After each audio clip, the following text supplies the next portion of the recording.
Chapter 740. Zhaixing Tower was about 2 to 3 li to the southeast of the royal palace. At such a distance, under the cover of the wind and snow, no one noticed the glimmer of movement in the distance. The expensive white fur coat on Zhaixing Tower shook slightly. The muzzle of the gun made a loud sound accompanied by smoke and fire.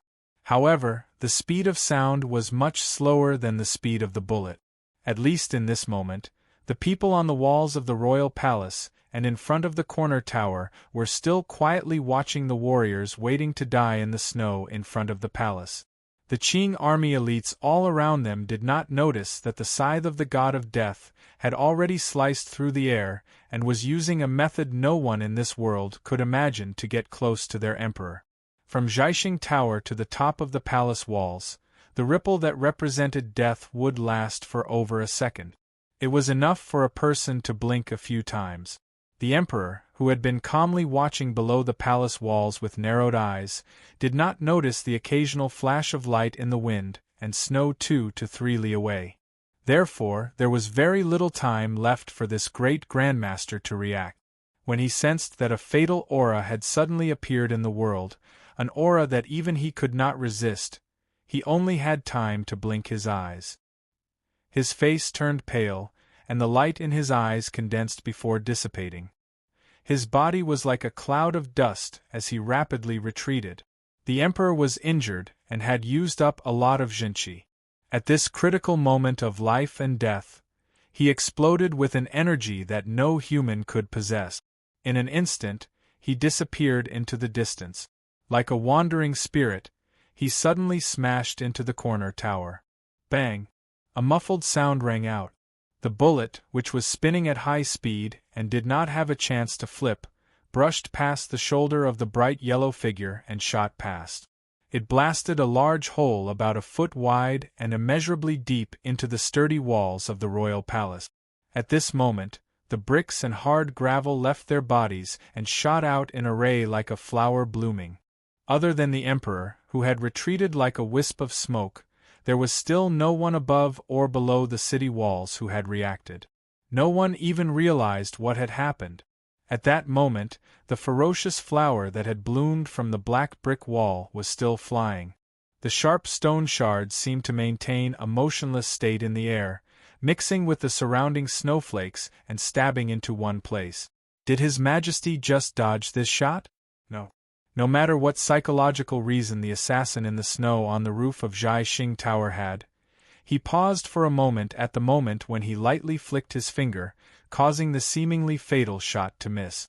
But immediately after, the second shot came, followed by the first shot with a thunder-like muffled sound. The sound of the first shot had just reached the square in front of the imperial palace when the second shot arrived like a shadow. Like cutting through tofu, it broke a fist-sized hole in the wooden door of the turret and shot into the dark and quiet turret. There was no such thing as a sure kill gun in this world, especially when the target was an unfathomable grandmaster.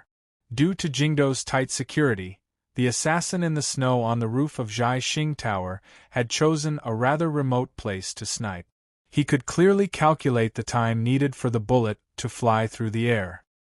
He had never had the extravagant hope that such a shot could kill the emperor.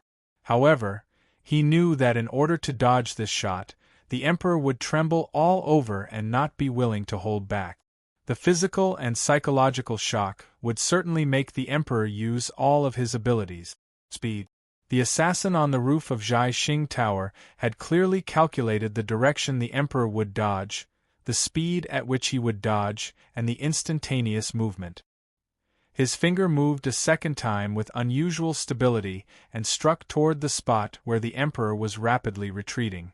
He had placed all of his hopes on this second shot.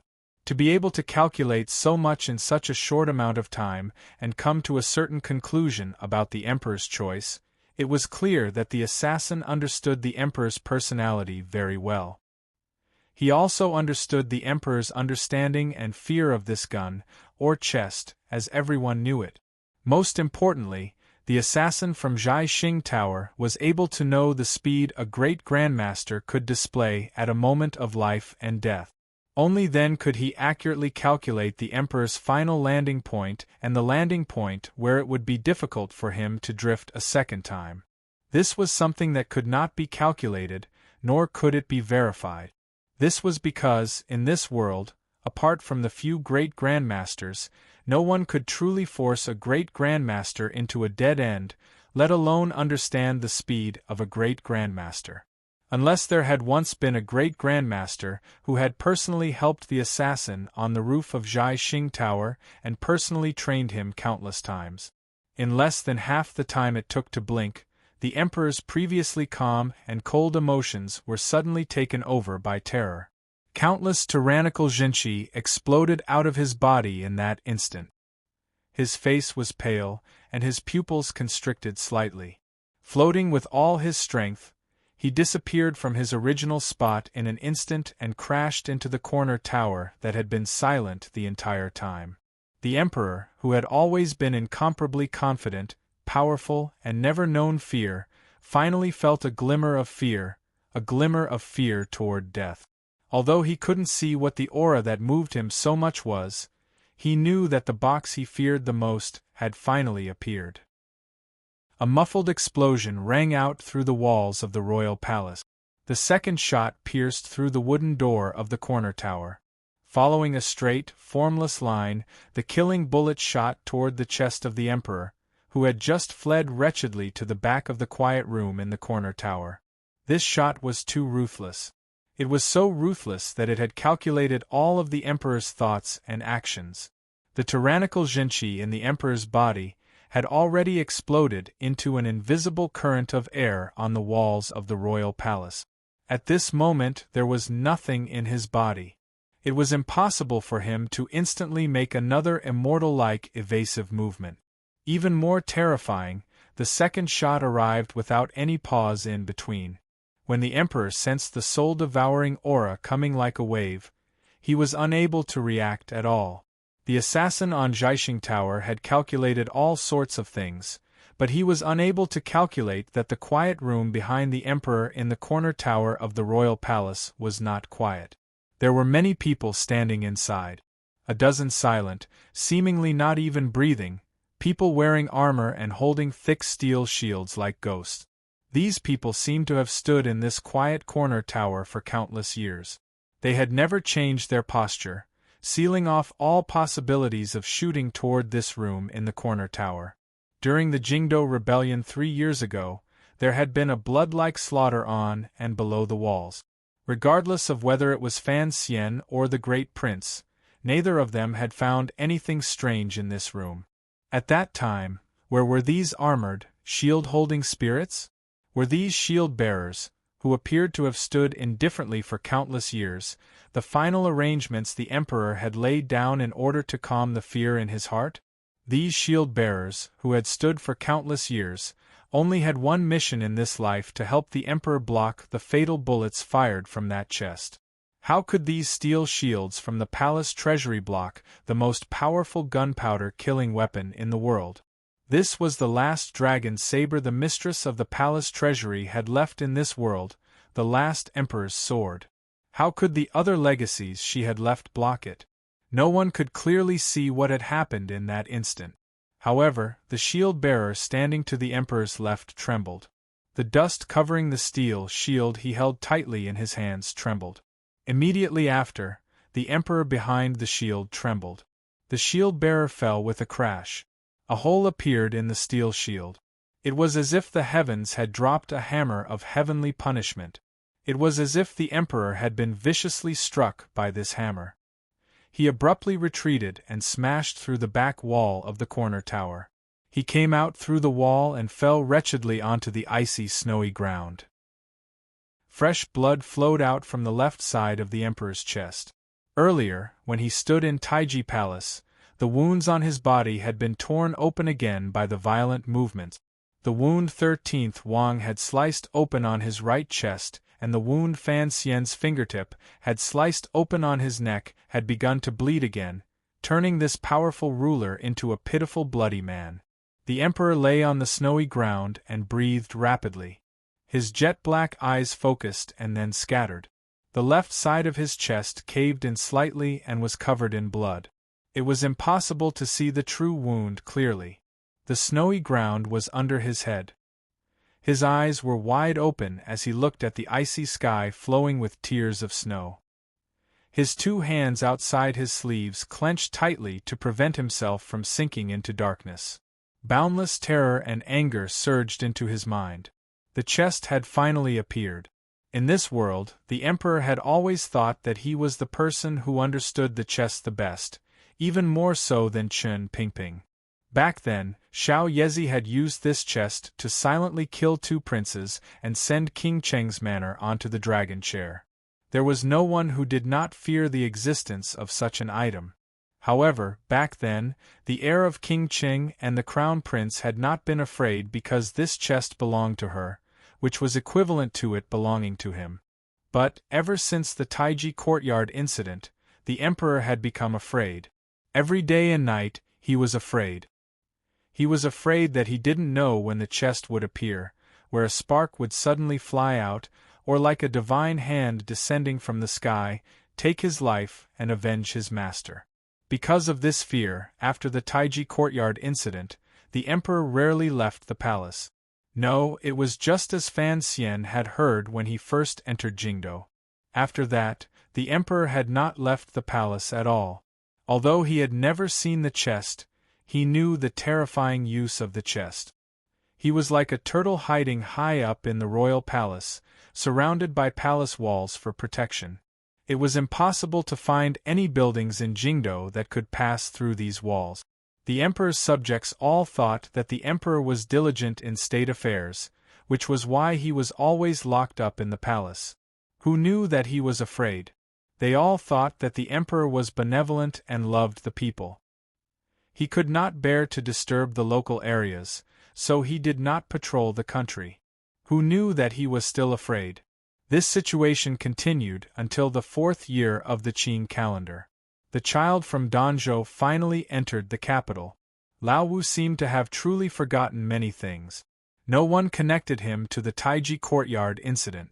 Only then did the Emperor gradually relax and occasionally leave the palace in casual clothes. Even so, he still did not leave Jingdo. Who knew if there was a fire of revenge hidden in the darkness waiting for him in the endless fields of the Qin kingdom? For the Dong Mountain incident, the Emperor had to leave Jingdo. However, at the first instant, he summoned Fan Xian back to Danzhou and to his side. Only with his son at his side could he feel that he was safe. Speaking of which, what a sorrowful life it was. The Emperor possessed boundless land and millions of subjects, yet, he could not see or feel it. It seemed that he had everything in the second half of his life. In reality, he was nothing more than a prisoner he had imprisoned in the royal palace. The Emperor was not afraid of death. He was only afraid that before he died, he would not see his grand plans become reality. There were not many people or things in the world that could kill him, other than that blind man and that chest. Thus, when Chen Pingping returned from Dazhou with unusual coldness and cruelty, the Emperor felt a glimmer of coldness in addition to his anger. The soldiers covered in dust and holding shields hid in the corner tower of the royal palace. When the Emperor narrowed his eyes slightly and put his hands behind his back as he watched the old dog die in the autumn rain execution field, those people had been waiting silently behind him. However, that day the chest did not appear. Now the chest had appeared, and it had appeared very suddenly. The Emperor discovered with some sorrow that he had still underestimated the terror of the chest. At least, he had underestimated the power of the person using the chest. He had not thought that the aura of death would be able to accurately find his position under the protection of the corner tower, easily pierce through the steel shield, and then mercilessly land on his body. The pure white snow was dyed red by the blood flowing from the Emperor's body. Only now did the people on the corner tower finally react. Although they still did not know what had happened, they at least knew that something had changed. Eunuch Yao crawled to the Emperor's side with a face full of terror. His voice was so hoarse that he could not speak a word. His entire body trembled as his hand unconsciously pushed at the wound on the Emperor's chest. He pulled out some broken pieces of metal and pulled out some flesh, but he still could not find where the murder weapon was. The Emperor's body rose and fell with his rapid breathing. His slightly unfocused gaze looked at Eunuch Yao beside him. "I will not die." The Emperor gritted out these words. After suffering such a heavy injury, no matter how ruthless his words were, they still appeared weak. The Emperor's gaze passed over Eunuch Yao's face and continued to stare viciously at the falling snowflakes in the sky. He howled mournfully in his heart. "I have received orders from heaven. Who can kill me? If I don't die today, it means that heaven doesn't want me to die." The assassin on the roof of Zhaixing Tower had calculated everything. In the end, he had not calculated just how powerful the Emperor's great-grandmaster's physical body was. More accurately, he had not calculated that the Emperor, who loftily looked down on the world, would be so afraid of death that he would place a heart-protecting mirror on his chest under his dragon robe. The soul-devouring line from the heavy sniper rifle passed through the distant sky above Jingdo and pierced through the steel shield. In the end, although it did not deviate and accurately struck the Emperor's chest, it was already an arrow at the end of its flight. It only shattered a large part of the Emperor's sternum. It did not tear apart all the flesh and blood it came into contact with and immediately and completely destroy the Emperor's life. Earlier in the abandoned garden, when Fan Xian had taken out the steel plate in front of his chest, the Emperor had scolded him mockingly. Small tricks could not accomplish great things. Who would have thought that the Emperor would rely on such a small trick to luckily escape with his life? However, to achieve great things, caution, no matter how extreme, was necessary. To cherish one's life, no matter how embarrassing and boring, was necessary. From this perspective, the Emperor and Fan Xian were actually two similar shameless people in the world. Zhaixing Tower. The Emperor's slightly unfocused gaze stared at the gray sky. He knew that the person who had used the chest today was certainly not Lao Wu.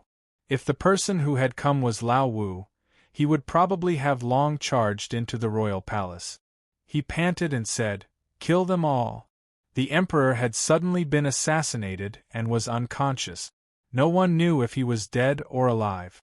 This sudden change shocked all of the officials and generals on the palace walls. No one knew what to do next.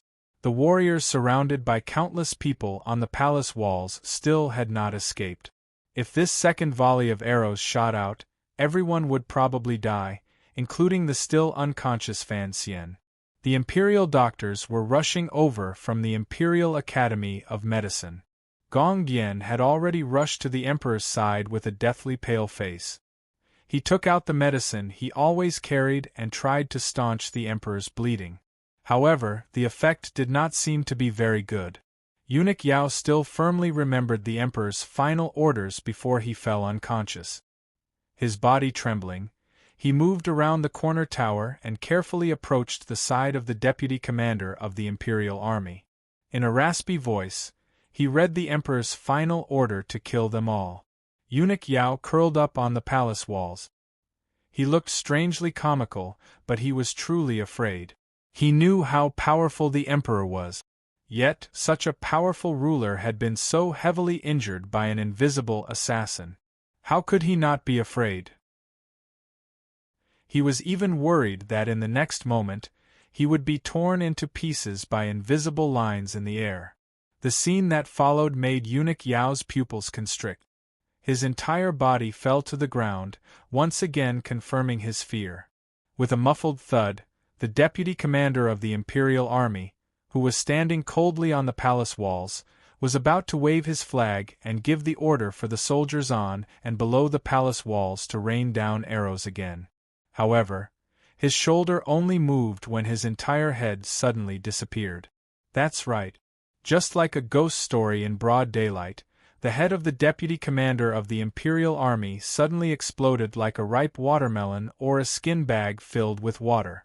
It burst for no reason and turned into a pool of blood and bone fragments on the city wall, scattering all over the sky, What was even more horrifying was that after the head of the deputy commander of the Imperial Army exploded, his body seemed to be unaware of the fact that his head had turned into a splatter of brain matter.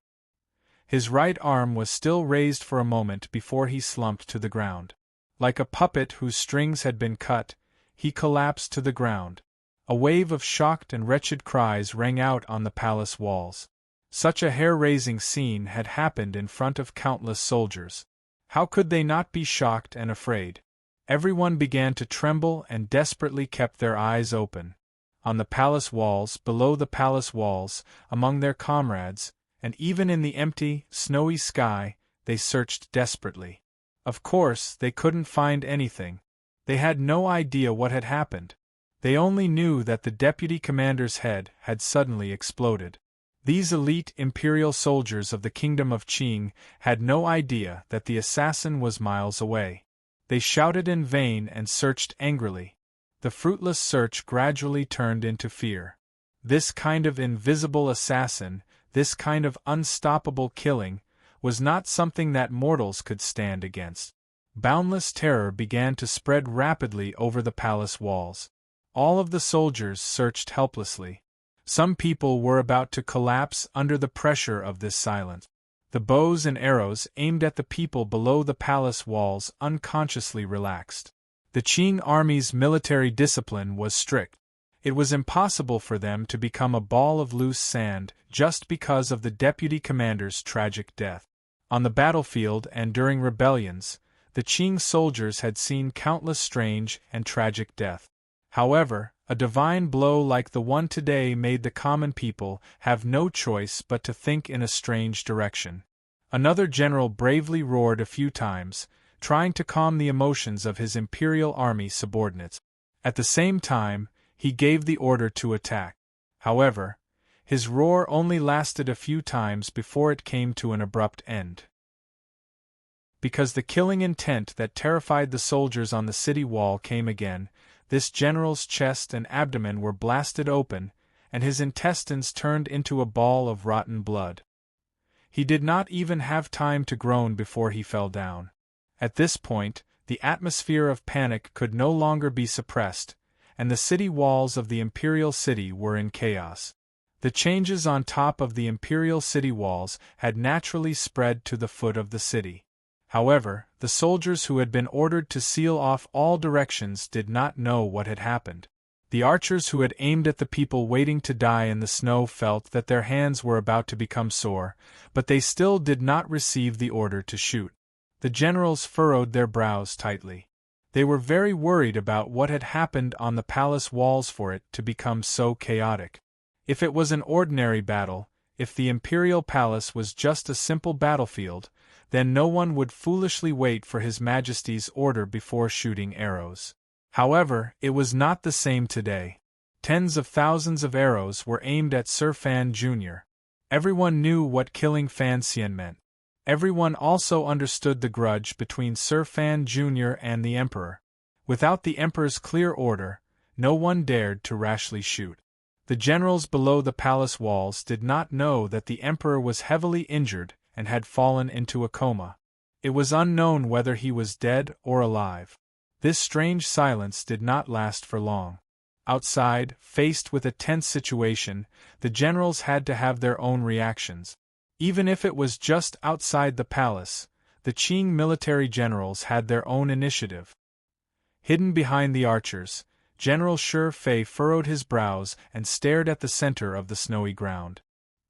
He found that the surrounded assassins seemed to have already sensed the strange change on the palace walls. They began to have the courage and thoughts to break out. However, Shi Fei was, after all, a powerful figure who had single-handedly subdued Yan Xiaoyi's northern camp. No one knew where it came from, but he did not directly give the order to attack. Instead, he had the deputy beside him give it. For one, it was a nameless fear that made him make this choice. For another, Shi Fei was like all the civil and military officials of the Qing kingdom. He never, ever wanted Fan Xian to die by his hand. This thought saved Shi Fei's life. The deputy beside him had just raised the flag in his hand when he fell to the ground. It was not because he did not ride his horse steadily or for some other reason. Following the deputy's body, the horse under him also fell into the snowy ground. Countless drops of fresh blood quickly dyed the white snow red. Sure Fei's pupils constricted. With a slightly pale face, he looked at the flesh and blood of the deputy beside him. He knew that if he had given the order earlier, then he would already be dead.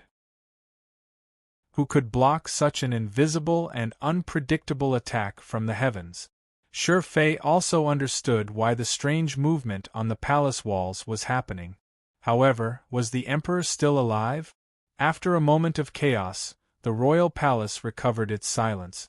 Amidst the death-like silence, the Qing army's military discipline was indeed the best in the world. Under the terrifying killing threat of the attack from beyond the sky, who dared to move without permission? All of the soldiers' faces were pale and even green. They were waiting for the emperor's order. However, the emperor never appeared on the palace walls again. Another gunshot pierced through the silence of the square in front of the royal palace. An ascetic monk wearing a straw hat tried to use his bravery to lead the silent soldiers to charge. He was accurately shot down into the snowy ground. Without even twitching, he became a corpse. A death-like silence. Another gunshot rang out. Another deathly silence ensued. Another gunshot rang out. This happened 4 times. There were 4 more corpses on the snowy ground. The gunshot also fell silent. It was as if it would never ring out again.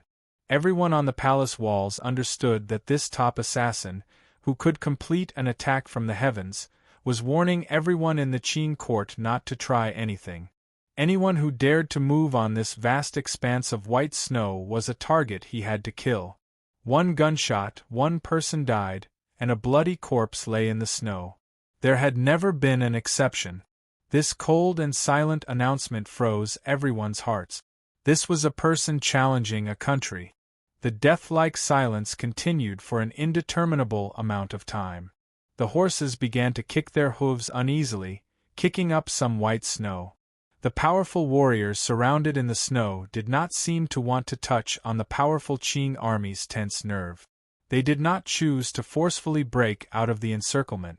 No one knew what the muffled sounds that pierced through Jingdo's snowy sky were or how those people had died. Fully armored, Yizhong sat coldly on his horse. The elite riders he led were enough to guarantee that 2 charges would kill these powerful warriors in the snow. However, he did not move. Although, with his powerful 9th-level strength, he could hear that the muffled sounds came from behind him. He faintly sensed that the assassin with the attack from the heavens could not cover the entire area. It was still a problem of the arrow's blind spot. If the riders charged over at this moment, presumably, the assassin would not be able to stop him. However, Yizhong only sat silently and steadily on his horse. At this moment, the emperor's life or death was unknown.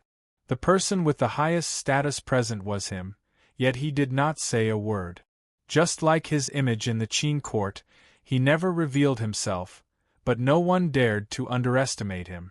The reason Yizhong did not move was simple. It was not because the emperor had not given an edict.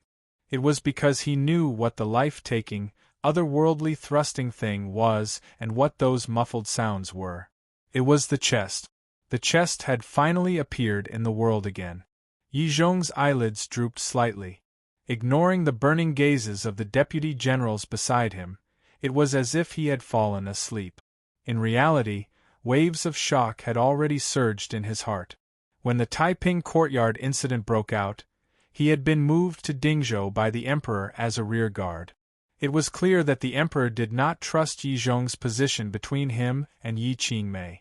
He remembered that when Yi Qingmei had first entered Jingdou, she had fought with the young Yizhong. Yizhong understood those people too well. Although he had never expressed any opinions, it did not mean that he did not know about the chest, the Taiping courtyard incident, and why Chen Pingping had betrayed the emperor. Many images flashed through Yizhong's mind. Many people from back then. He also felt a bit tired. His gaze finally became clear and landed on the young man in the snow. He thought of the young man's mother, the young girl who had refused his inspection at the city gates with the chest. On this matter, Yi Zhong felt that the emperor was in the wrong, so he remained silent. Before there was an edict, he would not move. How long could the death-like silence last? How long would it take for the wind and snow to stop? A young man wearing a light yellow robe walked step by step up the walls of the royal palace. Standing on the edge of the walls, he looked calmly at Fan Xian in the snow below. At this moment, the imperial guards on top of the city walls were in a state of chaos. Most of them subconsciously lowered their heads to avoid the possibility of death that might come from beyond the heavens. That was why this young man in light yellow robes appeared so tall and so brave as he stood on the city walls. According to the Qing law, since the emperor is unconscious and cannot attend to matters, should I automatically become regent? The third prince, Li Chengping, asked as he clenched his fists tightly in his sleeves. Beside him, eunuch Yao, who was looking around wildly with a deathly pale face, replied in a trembling voice, "But the emperor has just fallen unconscious. It hasn't been more than 7 days. Can the situation at hand wait? Do you want to see the Qing kingdom's famous generals and generals be struck to death by the heavens?" Li Chengping turned his head and looked sinisterly at eunuch Yao. Eunuch Yao's heart chilled. "Your Highness, this is a matter of national importance. I should not speak out of turn. If the emperor wakes up, I'm afraid. There's nothing to be afraid of. Have everyone withdraw." The coldness in Li Chengping's eyes grew stronger and stronger. The coldness in eunuch Yao's heart grew stronger and stronger. During these years, although the third prince seemed to have become a gentle and kind prince under Fan Xian's education, eunuch Yao knew what a vicious character this young prince had once been. Once he was pushed too far and remembered this great hatred, how could he live in the future? Furthermore, the Qing kingdom would eventually pass to the third prince. If the emperor truly did not recover this time, the third prince would probably sit on the dragon chair tomorrow. Wait until they leave the square before we pursue them. At least we can give father an explanation. What is the point in wasting them to death here? Li Chengping narrowed his eyes slightly and looked at his brother and teacher in the snow. He did not reveal any emotions that he should not have. In the snow on the roof of Zhaixing Tower, the metal pipes under the pure white expensive fur coat made loud noises endlessly, tearing through the air and harvesting lives in the distant royal palace. These noises were very loud. Although the reaction had been greatly reduced, the white snow on the roof of Zhaixing Tower was still shaken until it gradually slid down. These noises traveled far and startled the people in the surrounding streets and residences. The Jingdo government bailiffs had long discovered the strangeness of this place. However, Zhaixing Tower was a forbidden area of the court. Although it had been abandoned for many years, no one could go in and investigate without proper procedures. Additionally, it was still early in the year and the new year was still being celebrated. The bailiffs thought that perhaps some naughty child was releasing spring thunder inside. However, the spring thunder seemed to be a bit loud. In the end, the internal court's reaction was faster. Before the emperor fainted, he had calmly said Zhaixing Tower's name. The aces of the internal court quietly snuck out of the royal palace. Following the imperial river to the left of the royal palace, they went straight through the woods and came to the east of Jingdo as quickly as possible. 2 streets away, they could still hear the loud noises coming from Zhaixing Tower. The internal court aces' spirits rose. Forcefully suppressing the nervousness in their hearts, they split into 4 directions and leaped over. They believed that since the terrifying assassin was still on Zhaixing Tower, he would not be able to escape before they surrounded him. When the aces of the internal court charged bravely into the garden of Zhaixing Tower and finally reached the roof, they still didn't find anyone. There was only a clear mark in the thick layer of snow on the roof. Other than this mark, there was nothing else. It was as if no one had ever been there. It was so quiet it made one's heart feel weak. Snowflakes continued to fall. The internal court aces carefully examined the marks left in the snow on the roof. They found that the terrifying assassin had not left behind any clues. Although the marks were clear, they had already been cleaned up. It was impossible to even see the person's figure. An internal court guard stood guard at the entrance of an alley outside Jishing Tower. His face was slightly pale as he warily watched the few pedestrians. Suddenly, he saw a person who looked like a servant walk over. His heart thumped. The servant was a youth. What made the internal court guard suspicious was that the person was wrapped in a thick layer of fur. Although the fur looked ragged and not worth much, it wrapped the green clothes firmly inside. However, the knees were turned over, revealing the other side of the fur. It was as white as snow. This was an extremely valuable fur. Which family's manservant could afford to buy such an expensive thing? The internal court guard's pupils constricted. He immediately blocked in front of the servant and was about to call for his companions. Unexpectedly, his vision blurred. Immediately after, he felt his chin go numb. The internal court ace leaned against the wall of the alley and died immediately. His body was stiff and did not fall to the ground. The servant wiped the tip of his finger and took out the thin needle he had stuck under the person's chin.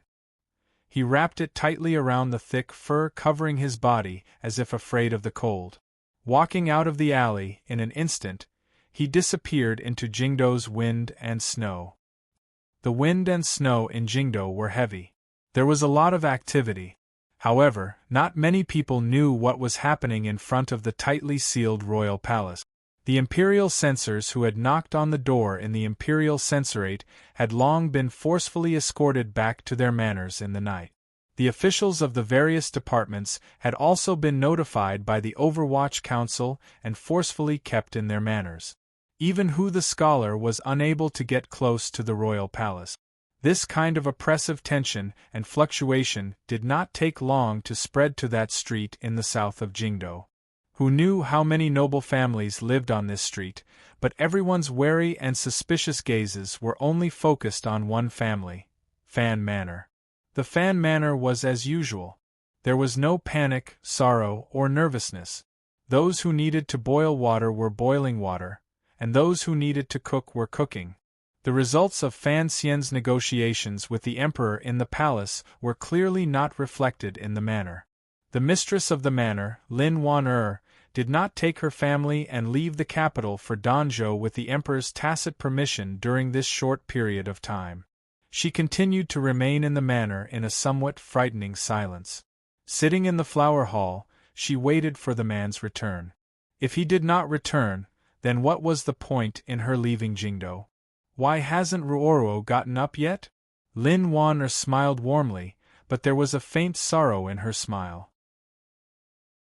She looked at Cece, who was feeding the child, and said, "Did you call for her?"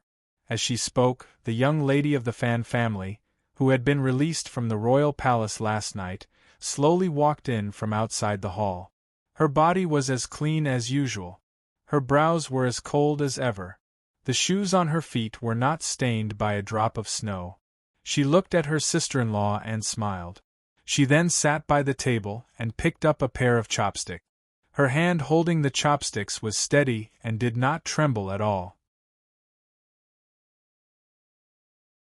Chapter 741. Yesterday I made another embarrassing mistake. When I was writing, I was probably possessed. There were so many Li Hongqings, yet I didn't notice. It was like my eyes were blind. Really, I can't explain it. Sorry. I didn't write much today because it's close to the end of the year. I've been so busy, I'm feeling a bit panicked. It was still early in the new year. Normally, the red firecrackers would still be dancing on the snowy ground. The slightly pungent smell of firecrackers would still be wonderful in the streets and behind the residences. Everything exuded a lively and festive atmosphere. For the officials and people of Jingdo, the spring festival of the 12th year of the Qin calendar was not going well. Not only was it not going well, it was also somewhat gloomy. Yesterday was the 7th day of the new year, the first day each government opened. On this day, An official of the He faction in Jingdo was tragically assassinated. The fresh blood woke countless people from their slightly intoxicated state of mind. Martial law had begun near the royal palace. It was said that the court had finally found out who the evil people who dared to assassinate officials in the most virtuous place in Jingdo were, and had launched a killing operation near the royal palace. It was said that many people had died. It seemed that Sir Fan Jr., who had been stripped of his position by the emperor, was also involved. There were also rumors that there were many northern Qi and Dongyi people among the sinister assassins. Countless soldiers walked the streets and alleys of Jingdo. The Overwatch Council, the 13 yamens of the Ministry of Justice, the Internal Court, the Supreme Court, the 13 city gate guards, and the Jingdo garrison were all activated. Cold and heavy footsteps echoed through the snowy Jingdo. They searched everywhere for the assassins who had luckily escaped the net. The city gates leading out of Jingdo were tightly sealed. Under such a situation, no matter how terrifying the assassin, it would be difficult for them to easily escape Jingdo. A group formed by the Overwatch Council and Internal Court had long surrounded Fan Manor. There were many soldiers carrying out lockdown work outside the manor. They had already searched Fan Manor 3 times and still did not find any trace of Fan Xian. Another search team led by Yan Bingyun rushed to the west of the city immediately after the chaos in the square in front of the royal palace. They went to the most secret contact point of the Qinian unit. It was the small courtyard that Wang Qinian had spent 120 taels of silver to buy. This little courtyard had always been the Qinian unit's secret.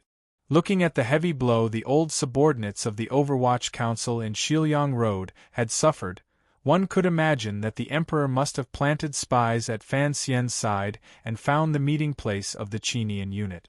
However, this little courtyard was as lonely as before. Paper and brush were on the table.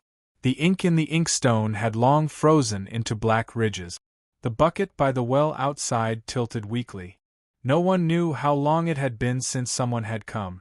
Fan Xian was not here either. Yan Bingyun stood at the entrance of the courtyard and frowned slightly.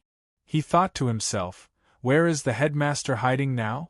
Although Sir Yan Jr. was the recognized director of the Overwatch Council by the Qin court, like most of the officials in the council, he still unconsciously placed Fan Xian in the position of the head of the Overwatch Council. Jingdo had long been under martial law. The Jingdo government had long mobilized the various officials and commoners who could make decisions. It had turned into a large net spread across the streets and alleys. Everyone knew how many secret spots the Overwatch Council had hidden in Jingdo. Additionally, with Fan Xian's ability to appear and disappear unpredictably, no one dared to hope that this kind of pursuit would actually be able to catch him. However, the situation today was different. First of all, the Overwatch Council's secret spots were no longer a secret to the court. Most importantly, Yan Bingyun already knew earlier that Fan Xian was heavily injured and had long lost his former bravery. If there was no one to receive him, it would be difficult for him to recover from his injuries and he would not be able to escape far. However, where exactly was Fan Xian? The pursuit had already gone on for half a day. Under the powerful mobilization, the entire Jingdo had been turned upside down. The 13 city gate guards guarded each of the city gates tightly.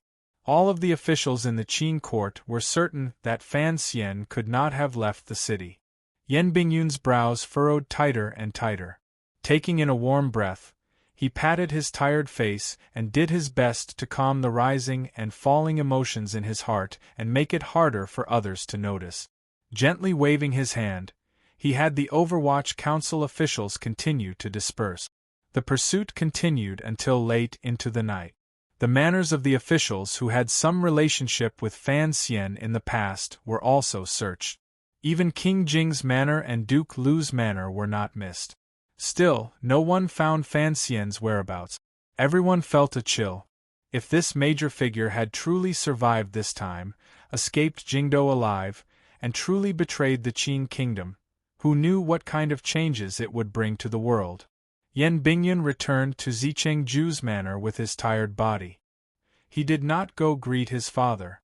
Instead, he went straight to his room and ate a few mouthfuls of the hot food the cook had brought over. From his wife's hands, he took a hot towel and forcefully wiped his eyes. He then sat in a chair in a daze. "What is it?" Shenwan asked quietly as she looked at the worry between his brows. A slightly bitter smile floated onto Yan Bingyun's usually frosty face.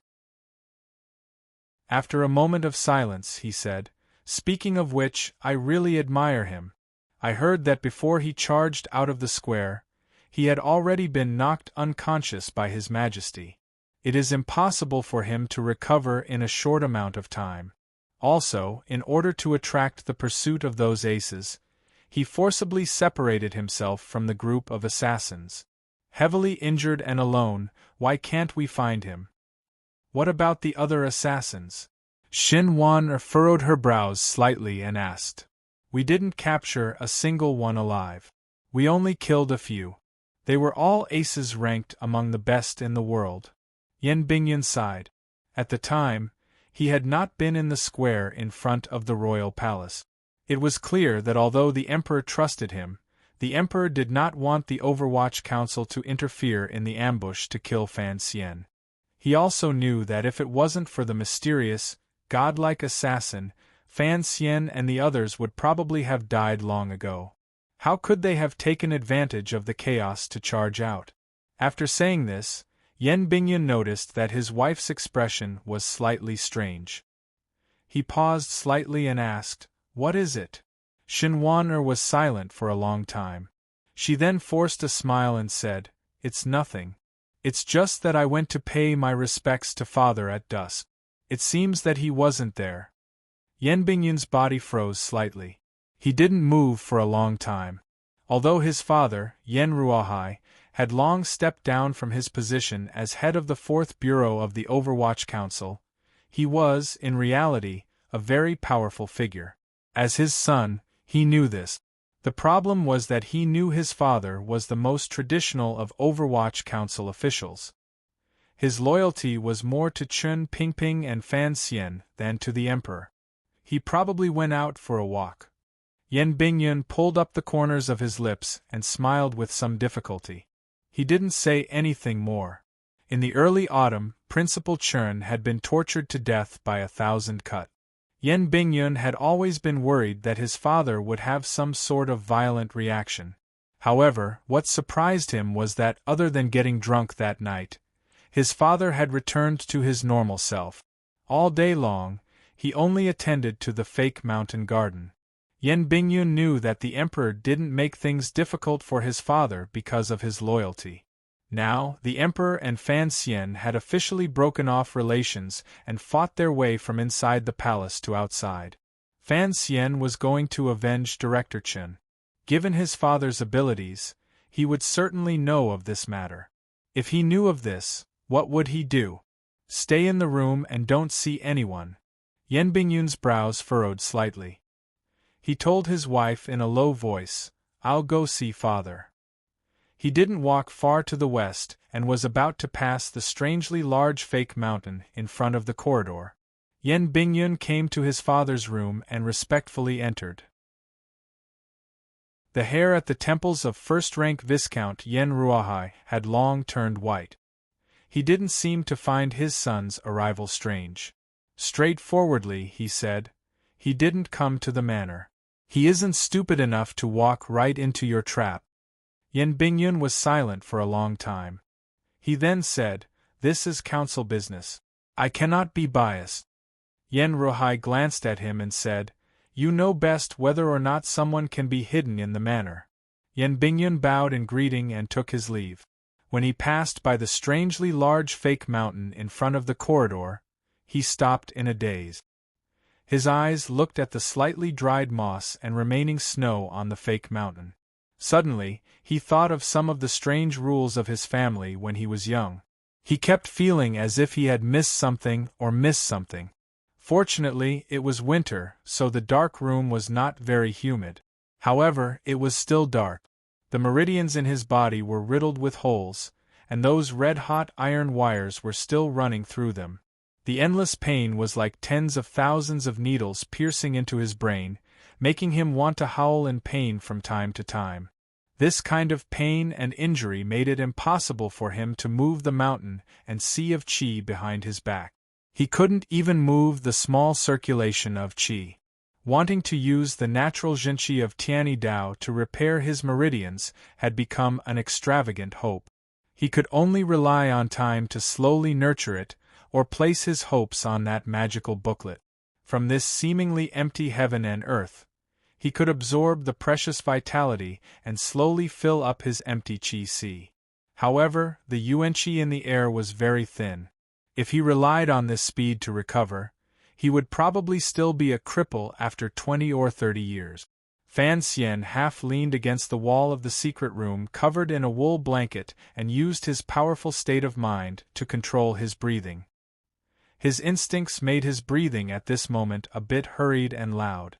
However, it was the dead of night and he was deeply surrounded, so he had to be careful. His body had already been bandaged up. Extremely expensive and effective medicines were being used without any regard for money. On the ground beside him, there was a lot of food and water used to replenish his spirit. Although the secret room was small, the things prepared inside were extremely complete. His cracked sternum began to ache again. His brows furrowed as he thought of the Emperor's powerful and unstoppable fist and the sound of the gunshot. From the earlier panic in front of the royal palace to the court's strict and effective search, he confirmed that the Emperor had not died to the gunshot. This reality did not make him feel too disappointed. He only began to calculate what path he should take in the future.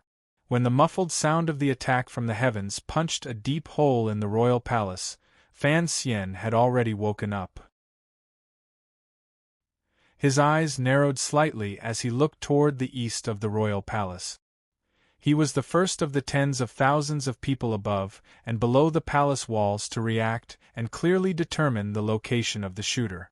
In this world, he was the most familiar with that sound and understood that chest the best. 3 years ago, Uncle Wu Zhu left Jingdou and went to the distant Temple of Ice and Snow to search for the ultimate answer to who he was. From that day on, the chest left Fan Xian's side. Fan Xian had always thought that Uncle Wu Zhu had taken the chest with him, so he did not have a trace of regret.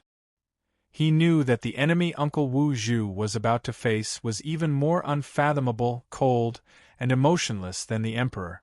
He had not thought that the chest was still in Jingdou. It was just not by his side. Just as the Emperor had confirmed before he fainted, Fan Xian also knew that the person who used the chest was certainly not Uncle Wu Zhu. If Uncle Wu Zhu had truly returned, regardless of whether or not he would use the chest, he would certainly see the tens of thousands of Qing elite soldiers as scarecrows. He would still coldly hold the metal drill in his hand and kill his way directly into the royal palace. Who was the one who fired the gun? Fan Xian guessed for a long time, but he still could not think of it. Even though he thought of a few people, he did not believe it. He could only be sure that the shooter had a very close relationship with him. Otherwise, Uncle Wu Zhu would not put his life in the other party's hands.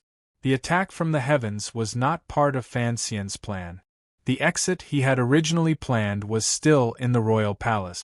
He had not thought that people from northern Qi and Dongyi would come and close the last gap in using the Emperor's intentions. Even more terrifyingly, he had not thought that the powerful sword Qi he had comprehended not long ago would be broken by the Emperor's finger. His meridians were in chaos. He was like a cripple and had no way of getting close to the exit. However, this was also good.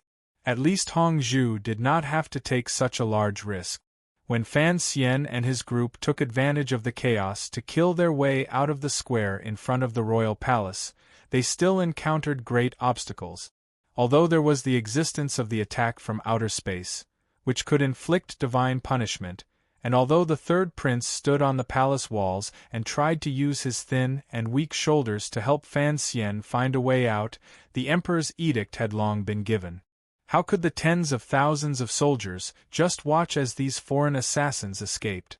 Fan Xian did not know the specifics of their escape because he once again fell unconscious. When he woke up, this group of people had already become rabbits being chased. They were all powerful warriors of the present age, but they were either injured or dead. There were only 5 people left running for their lives in Jingdo. No matter how one looked at it, it was impossible for them to escape. Fan Xian knew that he was a burden, so he left with unusual coldness and valiance. He arranged to meet Haitang and the others at their usual place. A disciple of the Sword Hut paid the price of his life to send him to the edge of this manor. Then, Fan Xian took advantage of the chaos to sneak in and finally found an opportunity to rest. Of the 4 ninth-level disciples of the Sword Hut, 1 had fallen in the rain of arrows. In the escape afterward, 2 more had died for Fan Xian's survival.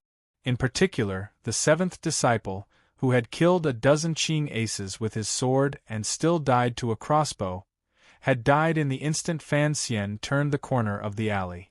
Fan Xian could see his eyes. Thinking of the light shining out of those eyes, Fan Xian's heart was incomparably heavy. He knew that his debts were even greater than before. If he could survive this time, he could not hide. He would certainly have to do many things to repay his debt. As Fan Xian thought deeply, he adjusted his breathing. The secret room was deathly silent and dark. Presently, his zhenqi had all dissipated, and his eyesight was not as good as usual. He felt around for the water beside him. When his fingers had just touched the canteen, he froze. He raised his head and looked calmly at the dark walls of the secret room. It was as if he could feel that there was a pair of eyes quietly watching him from outside the wall. The well-maintained mechanism had a lot of oil on it. When the door to the secret room was opened, there was not a single sound. It was like a soundless pantomime. Faint light seeped in from outside the secret room and illuminated the pale-faced but calm Fan Xian inside. Fan Xian looked calmly outside. The dim light made the familiar figure outside the secret room appear dark. "I thought that if you found out, you would use a hammer to break it." Fan Xian looked at Yan Bingyun and said with a slight smile. Standing behind the fake mountain and looking calmly at Fan Xian in the secret room, Yan Bingyun's heart was a mix of emotions. With just one glance, he knew that Fan Xian had no power to resist. He was silent for a moment and then said, "Don't forget, I grew up in this garden. Although, from a young age, my father strictly forbade me from climbing this fake mountain. As you know, children are always curious. How could I not climb? This fake mountain is too big. When I first entered your house, I felt it was strange. I told your father a few times, but he never believed me." Fan Xian coughed and smiled gently. "As expected, if I can find the problem here, of course you can also find it." Fan Xian was hiding in the fake mountain in Viscount Qinghai's manor. No matter how stormy the Jingdo was, he was hiding in Yan Bingyun's home. Who would have thought of this? If Yan Bingyun had not been carried away on a whim and tried to open the room where he played hide-and-seek in his childhood, presumably, Fan Xian would have been able to safely pass through this most tense moment with Yan Ruohai's help. "Father doesn't know that I know the secret of this fake mountain," Yan Bingyun said with his head slightly lowered. Yan Bingyun lowered his head slightly and said, "Otherwise, he would definitely choose a more suitable place for you to hide." "All right." Fan Xian sighed tiredly. "I knew that my luck in this life was inhumanly good. There would always be a time when my luck would be bad. So, it's in this fake mountain." Yan Bingyun was silent for a long time. He then said, "Earlier, I told Father that this is council business and cannot be personal, particularly for you. For the sake of the Qin court, I cannot let you go to northern Qi." Chapter 742. Separated by the fake mountain, Yan Bingyun looked at Fan Xian behind the mossy and snowy door. There was no expression on his face, but no one knew what he was thinking. After a moment of silence he coldly said, "You know too many things. Don't forget, I have been at your side for so many years. I know a little about matters of the palace treasury. Furthermore, these years, you have always shifted your focus toward northern Qi. Fan Xizha is still in Shangjing. If you say you never had plans to betray the court and move to northern Qi, how can I believe that? Fan Xian gently coughed and forced a smile. I am also a person of the Qin kingdom. Furthermore, I have an agreement with the emperor.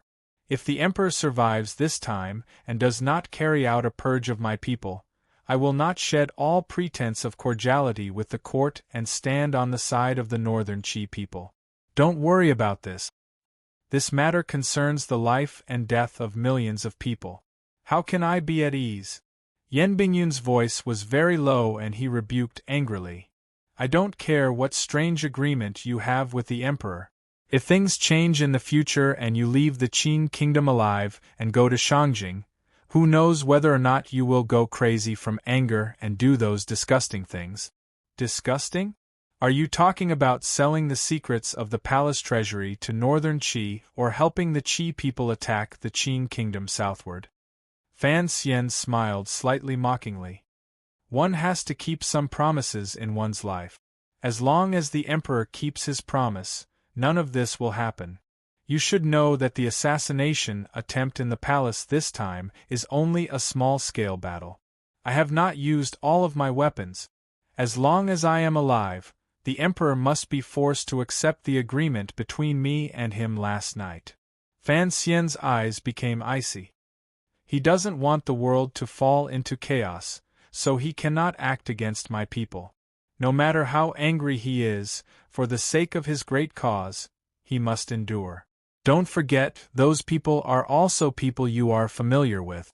They were once your companions, your friends, and your colleagues. If you kill me now, the power in my hands will no longer have a leader. To put it bluntly, without a leader, the emperor can slowly carve them out with a soft knife. Are you saying that you want those people you were once familiar with to fall one by one under the emperor's butcher knife? Fan Xian stared into Yan Bingyun's eyes and enunciated each word clearly. Yan Bingyun was silent for a moment. He then replied, "It looks like you've thought about this matter for a long time. You must know that there can only be one sun in the sky and one emperor in the world. If you are alive, even if you endure it silently and don't act, the Qin court will still be forcefully split in two by you under the surface balance. For the Qin kingdom, this is not a good thing. I just want the people I want to protect to live. For this goal, I have to live. In the future, I will stand on a high hill far away and coldly look at His Majesty, and you in the palace. I think it will also make you wary. But, don't forget, if you die, the officials and subordinates in the council will one day have to accept this reality. The emperor has great talent and strategy. He will certainly have a way to take back the Overwatch Council, and even your subordinates in Jiangnan." Yan Bingyun stared into his eyes and said, "On the surface, you want to protect their lives, but in reality? In reality, you are only using the power of these people to threaten the emperor and the court. You insist on not dying because you are using the Overwatch Council as a private weapon to continue your own intentions. Why not?" Fan Xian gently coughed and looked at Yan Bingyun with slightly narrowed eyes. "Regardless of whether it is the director or you, they have both said it." Yan Bingyun's face was calm. The Overwatch Council is a public weapon, not a private weapon. How can you use the public weapon of a country for your own personal gain? This is where I disagree with you. Is that so? A slight coldness appeared in Fan Xian's eyes. Coldly and mockingly, he said, "The Overwatch Council is a public weapon. I cannot use it for my own gain. Then, why didn't you stand out bravely and rebuke the emperor when he used the Overwatch Council for his own gain?" These words directly struck Yan Bingyun's heart. He stared at Fan Xian in a daze, unable to digest these words. In the hearts of all the officials in this world, the emperor was the court, the Qin kingdom, and the public. The Overwatch Council was a public weapon, so it was the knife in the emperor's hand. Don't forget what you said yourself. The Overwatch Council is a public weapon, not the Emperor's private weapon. In the end, the person on the throne is only one person. Don't use him to represent the will of the world. Fan Xian looked at Yan Bingyun coldly and said, "Since it is a public weapon, naturally, it belongs to the virtuous." "Yes, I am not a virtuous person, but do you dare to say that the Emperor is also a virtuous person? Since he and I are only a pair of bastards, old and young, then it is very simple who the public weapon of the Overwatch Council belongs to." Fan Xian no longer looked at Yan Bingyun's expression. He picked up the canteen and took a sip with difficulty. Coldly, he said, "This council was set up by Yi Qingmei and left to me by Chen Pingping. What right does the Emperor have to take it? What right do you have to say such senseless things to me?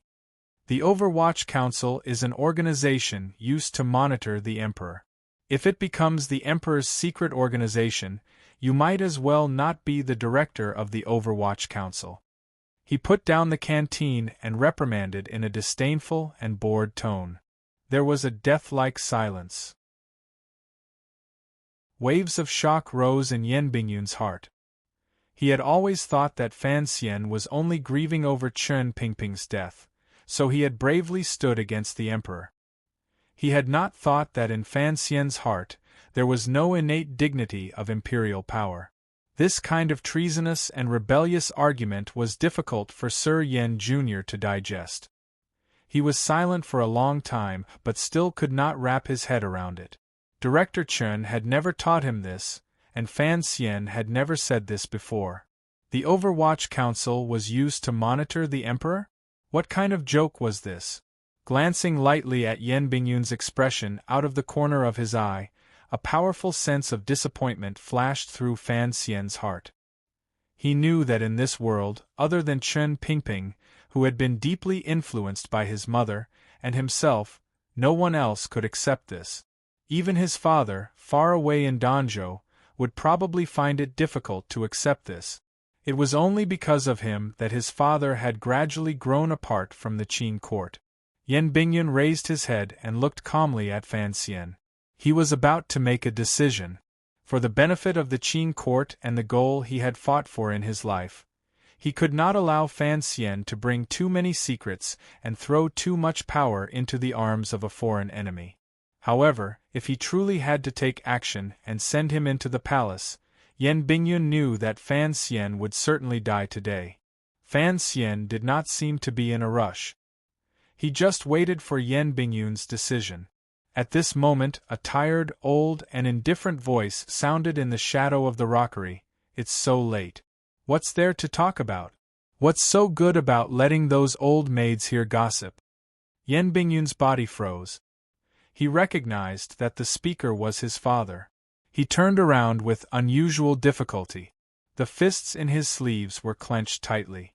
After a moment of silence, he knew that his father was reminding him of something. If others knew that Fan Xian was hiding in his manor, then he would have no choice but to kill him. His father had spoken at the moment he made his decision. Naturally, it was giving him the strongest warning. Without Yen Ruohai's help, how could Fan Xian, with his meridians in a mess after being heavily injured, hide in the secret room in the fake mountain? How could his body be bandaged? How could there be food and water by his side? Yan Bingyun knew that his father's seemingly warm and normal words were using his father-son relationship to threaten him. If he really decided to harm Fan Xian, then this family would probably be destroyed from now on. Fan Xian calmly looked at Yen Ruohai in the darkness. He looked at the old man of the Fourth Bureau and smiled with difficulty. In a low voice he said, "Let's not talk about this. You can go back first."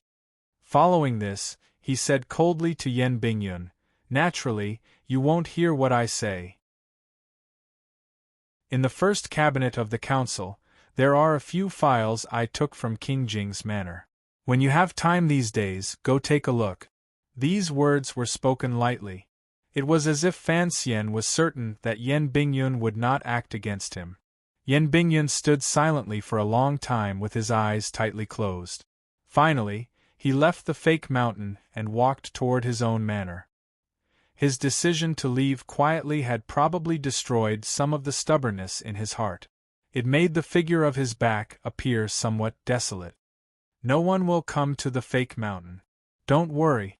Yen Ruahai walked to the bottom of the fake mountain and smiled warmly. What you said about the council earlier was very true. I hope he can understand some of it. Fan Xian smiled slightly and replied, "Why don't you teach me by example and use your own head to protect mine? Everything is for the Qin kingdom. In the end, Yen Bingyun cannot bear to use your life and death to prove his creed. Since everything has a price, presumably he will slowly think it through." In all of Jingdo, other than the Yen father and son, no one knew of Fan Xian's whereabouts. The search for him in Jingdo continued like a raging fire. There was no let-up at all. Countless streets, alleys, and private residences had been turned over.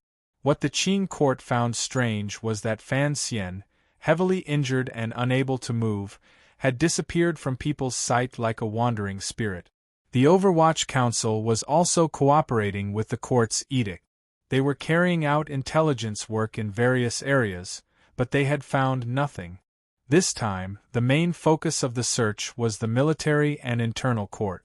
The Overwatch Council was only cooperating, so their affairs were not very busy.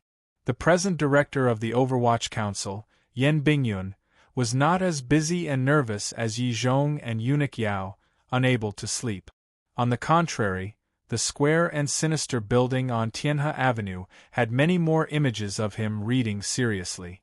That night, Yen Bingyun listened to Fan Xian's words and began to read seriously the letters and files hidden in the first room. He read seriously for 3 days and 3 nights before he finished. Only then did he know that these were the memorials and letters Yi Qingmei had written to the emperor. They systematically described many plans for the Qin kingdom's future. However, these plans were too daring. No, it should be said that they were treasonous. These poison-like words made Yen Bingyun feel his fingers holding the paper begin to burn. In his shock, he didn't look closely. He only picked the words about the origins of the Overwatch Council and read them seriously. He knew that the Overwatch Council was a yamen that Fan Xian's mother, the young lady of the Yi family, had single-handedly created. Why was there an Overwatch Council in the world? Perhaps he could find the answer in these letters and files. Was the Overwatch Council's purpose not to do everything for the Qin kingdom and the emperor? Why were there not many mentions of the person on the dragon chair, or the person who might sit on the dragon chair in the future? Regardless of whether Yen Bingyun wanted to read them or dared to read them, the words that were not very elegant still crawled into his heart like a demon. He began to think deeply and spaced out. He began to feel that perhaps the night he was threatened by his father and forced to accept Fan Xian in his manner was not a completely wrong decision that was harmful to the Qin court. He walked to the window in the secret room and looked through the glass at a corner of the royal palace under the dusk light. He narrowed his eyes slightly and felt that the reflected red light was piercing his eyes. After a slight pause, he pulled out a piece of black cloth from a corner of his desk. Carefully, he placed it over the glass window, blocking out the view of the royal palace. It was as if only by doing this could he feel more at ease. In the palace, the emperor had been heavily injured by the assassins. Fortunately, he did not die. He was only unconscious and awake at times. No one knew what his situation was today. It was this valiant emperor who occasionally woke up and calmly, even coldly, gave a series of orders to pursue and attack. He wanted to keep Fan Xian in the Qin kingdom's territory. On the contrary, the court did not care much about the assassins from northern Qi and Dongyi, as well as the assassins who had luckily survived. Yen Bingyun lifted a corner of the black cloth and looked at the glorious royal palace with narrowed eyes. He thought of another matter. It seemed that other than chasing after Fan Xian or searching for his body, the internal court was faintly searching for something. In the emperor's heart, it seemed that something was even more important than Fan Xian. What could it be? The light snow fell intermittently. The square in front of the royal palace no longer had any marks from a few days ago. The blood mixed with the snow had long been washed clean, revealing the clean and tidy stones below. The arrow marks that filled the sky did not leave behind any evidence. Only the green bricks on the vermilion walls of the royal palace, as well as a few frightening deep holes on the bluestone ground on the west side, indicated the cruelty of that day. At the same time, it proved to the passers-by that the terrifying attack from beyond the heavens really did exist, and was not just a movement that people imagined. Fan Ruoro wore a large snow-white robe and stood quietly in front of the secluded palace doors below the royal palace, waiting for the imperial army and guards to jointly examine the token to enter the palace. After Scholar he was assassinated in the Hall of Governmental Affairs, the defenses of all of the yamens in Jingdo had been tightened to a state of war. She knew that what truly terrified the court was the matter of the emperor being assassinated. However, this matter was still hidden within a certain range and had not spread among the people. Fan Ruoro had already personally ordered her to enter the palace after she woke up. The Imperial Academy of Medicine had personally gone to the Fan Manor to invite her.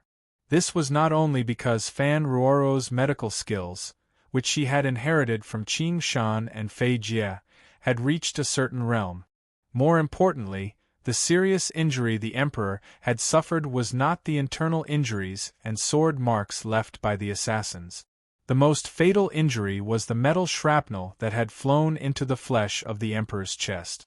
Everyone knew that in the entire world, only the young lady of the Fan family knew this strange method of treatment called surgery.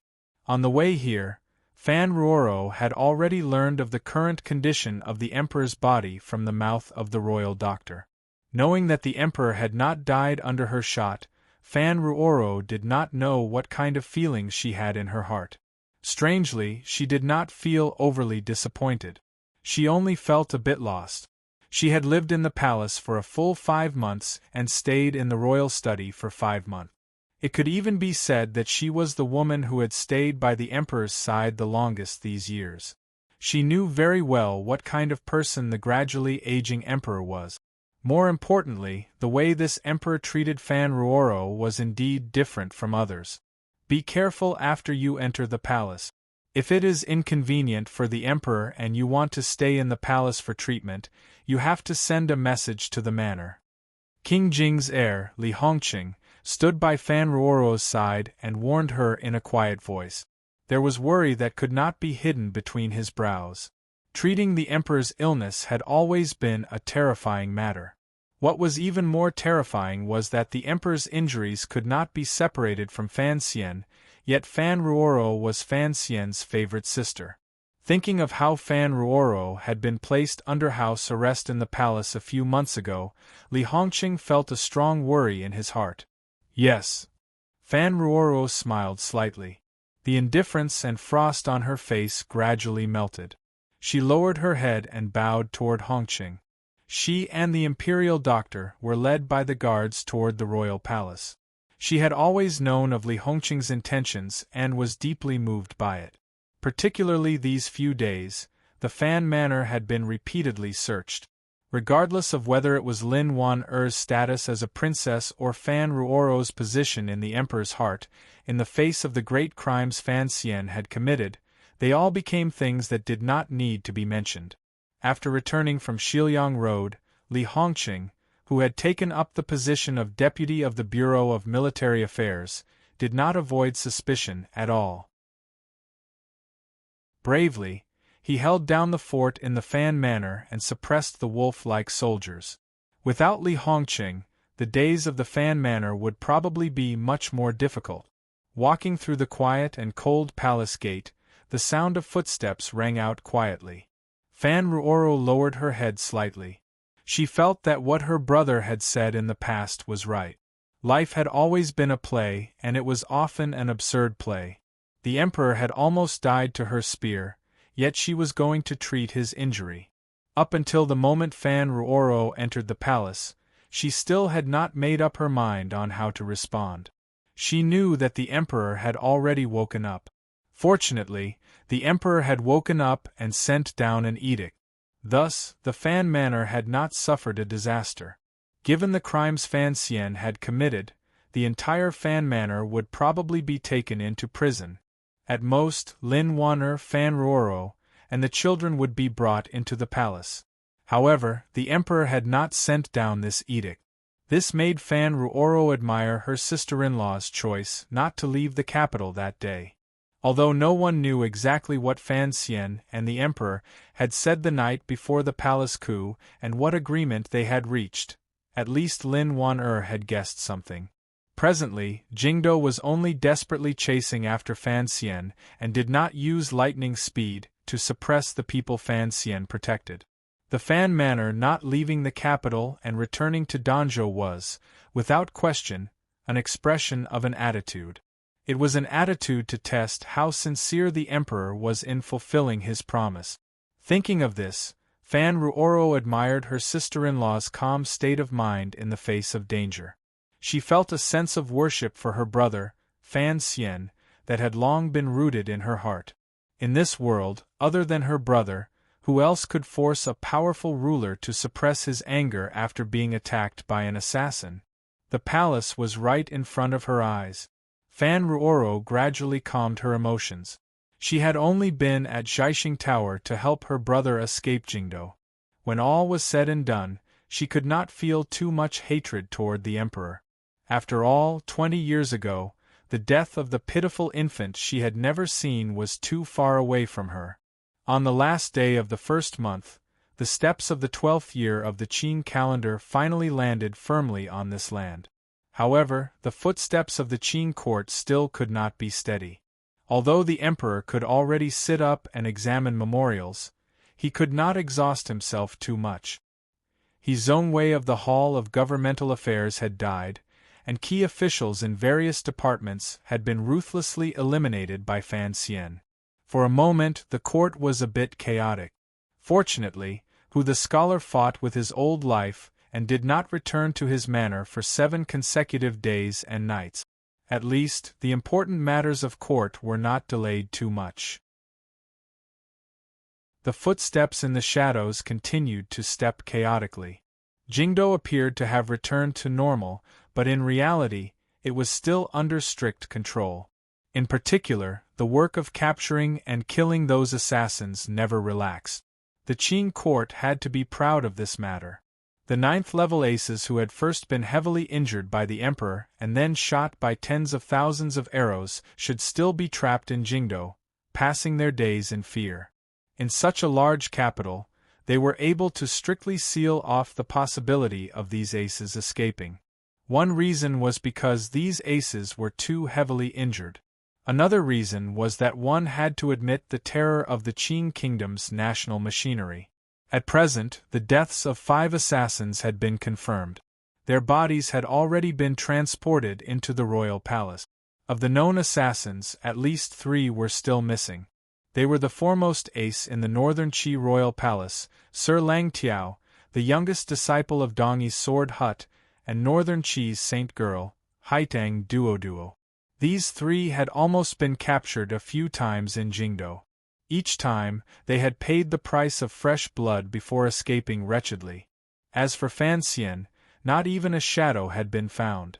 Fan Xian had disappeared, and so had his shadow. Only now did the Qing officials responsible for the killing realize that the people the Overwatch Council had raised were indeed too talented in these areas.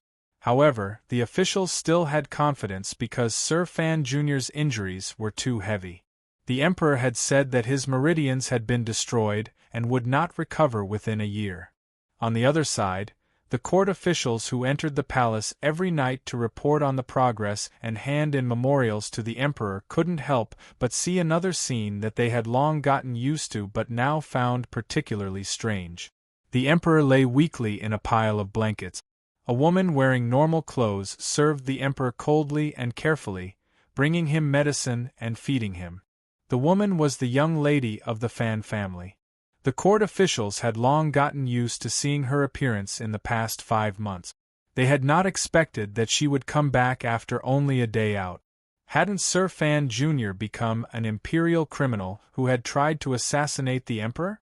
How could his sister still serve at the emperor's side? What was Manager Yao thinking? Was he not worried that the young lady of the Fan family would do something bad? Not only was the young lady of the Fan family serving the emperor in the palace every day, but even the Fan Manor, which everyone saw as a place of death, did not seem to have become hell. The people inside lived as usual. Princess Qin, Lin Wan'er, would enter the palace every few days to bring the emperor some fresh food and joke with him. What was going on? The emperor was probably going crazy from wanting to kill Sir Fan Jr., but he did not want to make things difficult for his wife and sister? This scene was truly too preposterous and absurd, and it was truly difficult for others to understand. The depressing atmosphere in Jingdo was finally broken one day at the beginning of February. Eunuch Yao received a top-secret message. That night, after a long conversation with the injured and tired emperor in the royal study, countless internal court and military people quietly gathered from all directions the next day and came to the front door of Viscount Qinghai's manor. The moment the morning light rose, the green buds on the trees were still sleeping under the bark when the front door of the Yen manor was suddenly blown open. Soldiers gathered from all directions and guarded all directions. Over 20 aces leaped over the high courtyard walls. They seemed to know where their target was and headed straight for the fake mountain in the back garden. Eunuch Yao held his hands in his sleeves and waited calmly outside the Yen manor. He had no intention of entering the manor to speak. This manor was not a simple place. Putting aside how long Sir Yen Ruohai had operated in the Overwatch Council, the present young master of the Yen manor was, after all, the director of the Overwatch Council. This operation had not leaked any information to the Overwatch Council. Once they actually captured the noble in the Yen manor, Yen Bingyun would not be able to explain it no matter what. Sir Yen Jr. was wearing a nightgown. With a serious expression, he looked at the arrogant soldiers searching everywhere in the manor. The anger in his eyes grew stronger and stronger. However, his expression remained calm. The most successful spy in the Qin kingdom had a strong will. It was not something normal people could compare to. He did not hurry toward his father's residence in the back of the garden. He just stood in the bedroom door and watched coldly as everything happened. On the bed behind him, his wife, Lady Shen, slowly sat up and asked in a trembling voice, "What happened? Do you not know what happened?" Yen Bingyun didn't even turn his head. His voice was squeezed into a cold line. Sitting on the bed, Shen Wan-er's expression changed drastically. A moment later, she replied in a trembling voice, "What did you say?" "Only my father and I know, and it was you who reminded me first." A bitter smile rose to the corners of Yen Bingyun's lips. "Back then, it was indeed I who betrayed you. But, it has been so many years. I thought you had long forgotten. Furthermore, we are husband and wife. I didn't think that you would still be unwilling to let the Yen family be ruined and destroyed." Shen Wan-er's body began to tremble. She knew that her husband had already seen through what she had done. Facing Yen Bingyun's back, she said in a wretched voice, "How could I have such thoughts? However, he is, in the end, a criminal. If the court finds out, how can our family escape responsibility? Besides, he has always been a powerful person. If he says he hid in here himself and the manor didn't find him, the court would believe it. Yes, our family has the merit of being the first, but we are also guilty of sheltering." Yen Bingyun's smile appeared dark, cold, and bitter. "I still don't understand. Why did you do this? You are a Northern Qi person. When did you become so loyal to the Qin court?" A clamor came from the courtyard of the Yen manor, but the master's bedroom was very quiet. Behind Yen Bingyun, Shen Wan lowered her head and was silent for a long time. Finally, she bravely raised her head. Her eyes were filled with hatred that could not be shaken off. "Why? What did you say? Don't forget I am your wife. Yes, that matter has nothing to do with you, But do you dare to say that it has nothing to do with Fan Xian? Lady Shen's voice was not very loud, but it appeared particularly sorrowful and hateful. She looked at Yan Bingyun's back and cried bitterly. My father was killed by the Northern Qi Emperor's envoy, Shang Shanhu. Immediately after, my entire family was raided and destroyed. You have no idea what it means to destroy a family. My entire family of over 200 people is dead. My 3-year-old brother is also dead. Who did this? This was done by the Northern Qi Emperor, but do you really think I don't know that this was all the idea of Fan Xian and that woman called Haitang? Lady Shen's eyes were filled with a hateful light. But what could I do? Fan Xian is your superior, your friend, and the person you never say, but in reality, admire the most. How could I expect you to avenge my family of over 200 people? Since he dared to escape to my side and let me discover him, I cannot miss this opportunity. After Lady Shen finished saying these words, she knew that no matter how things developed, it would be impossible to win back the heart of the man in front of her. Her entire body went limp as she sat on the bed. She couldn't help but be shocked. Why did a woman like her, who didn't understand anything, do such a daring thing driven by hatred? Yan Bingyun's body froze slightly, but he didn't have any reaction. He only sighed in his heart, feeling a bit lost. The fake mountain in the back garden had already been forcefully dug out by the soldiers. They looked at the dust-covered secret room inside that looked like no one had ever been in before and couldn't help but freeze where they stood. Yen Ruohai, who had been startled out of the room by the noise, acted as if he didn't know anything. He furrowed his brows and looked at the soldiers responsible for killing the criminals and the internal court aces. In a cold voice, he said, "What is going on? I've been hiding in the manor, but I've never worried that something would happen." In the carriage, Fan Xian leaned comfortably against the soft cushions. Although the meridians in his body were still a mess and he was worse than a cripple, this could not affect his good mood. At least he was out of Jingdo. Looking at the more vivid scenery around Jingdo, he felt happy for some reason. When he left the Yin Manor, he didn't know what had happened. He also didn't know that Lady Shen had never forgotten the massacre of the Shen Manor in Shangjing in the 5th year of the Qin calendar. He trusted in old Sir Yan's abilities. The Yen father and son were both skilled figures in the Overwatch Council. How could they not have sensed the strange movements in their own manor? It was still the valiant power of the Yen Manor that had finally found an opportunity to send Fan Xian out of Jingdo. The carriage was traveling on the dimly lit road in the mountains. The driver was an official of the Overwatch Council, but he was not an old subordinate Fan Xian was familiar with. He was also not an old member of the Qinian unit. Since the Yen Manor was at ease in letting this official manage this matter, presumably, they had sufficient confidence in his loyalty. "That is the director's good fortune," the Overwatch Council official driving the carriage said with a smile. "Otherwise, the director would not have found such an opportunity to send you out of Jingdo." Of the two directors, the first was Fan Xian, and the second was Yan Bingyun. The official was silent for a moment and then suddenly said, "The director wants me to ask you one last thing. You promised him not to go to Northern Qi and not to betray the court. Can you really do it?" "This damned lump of ice."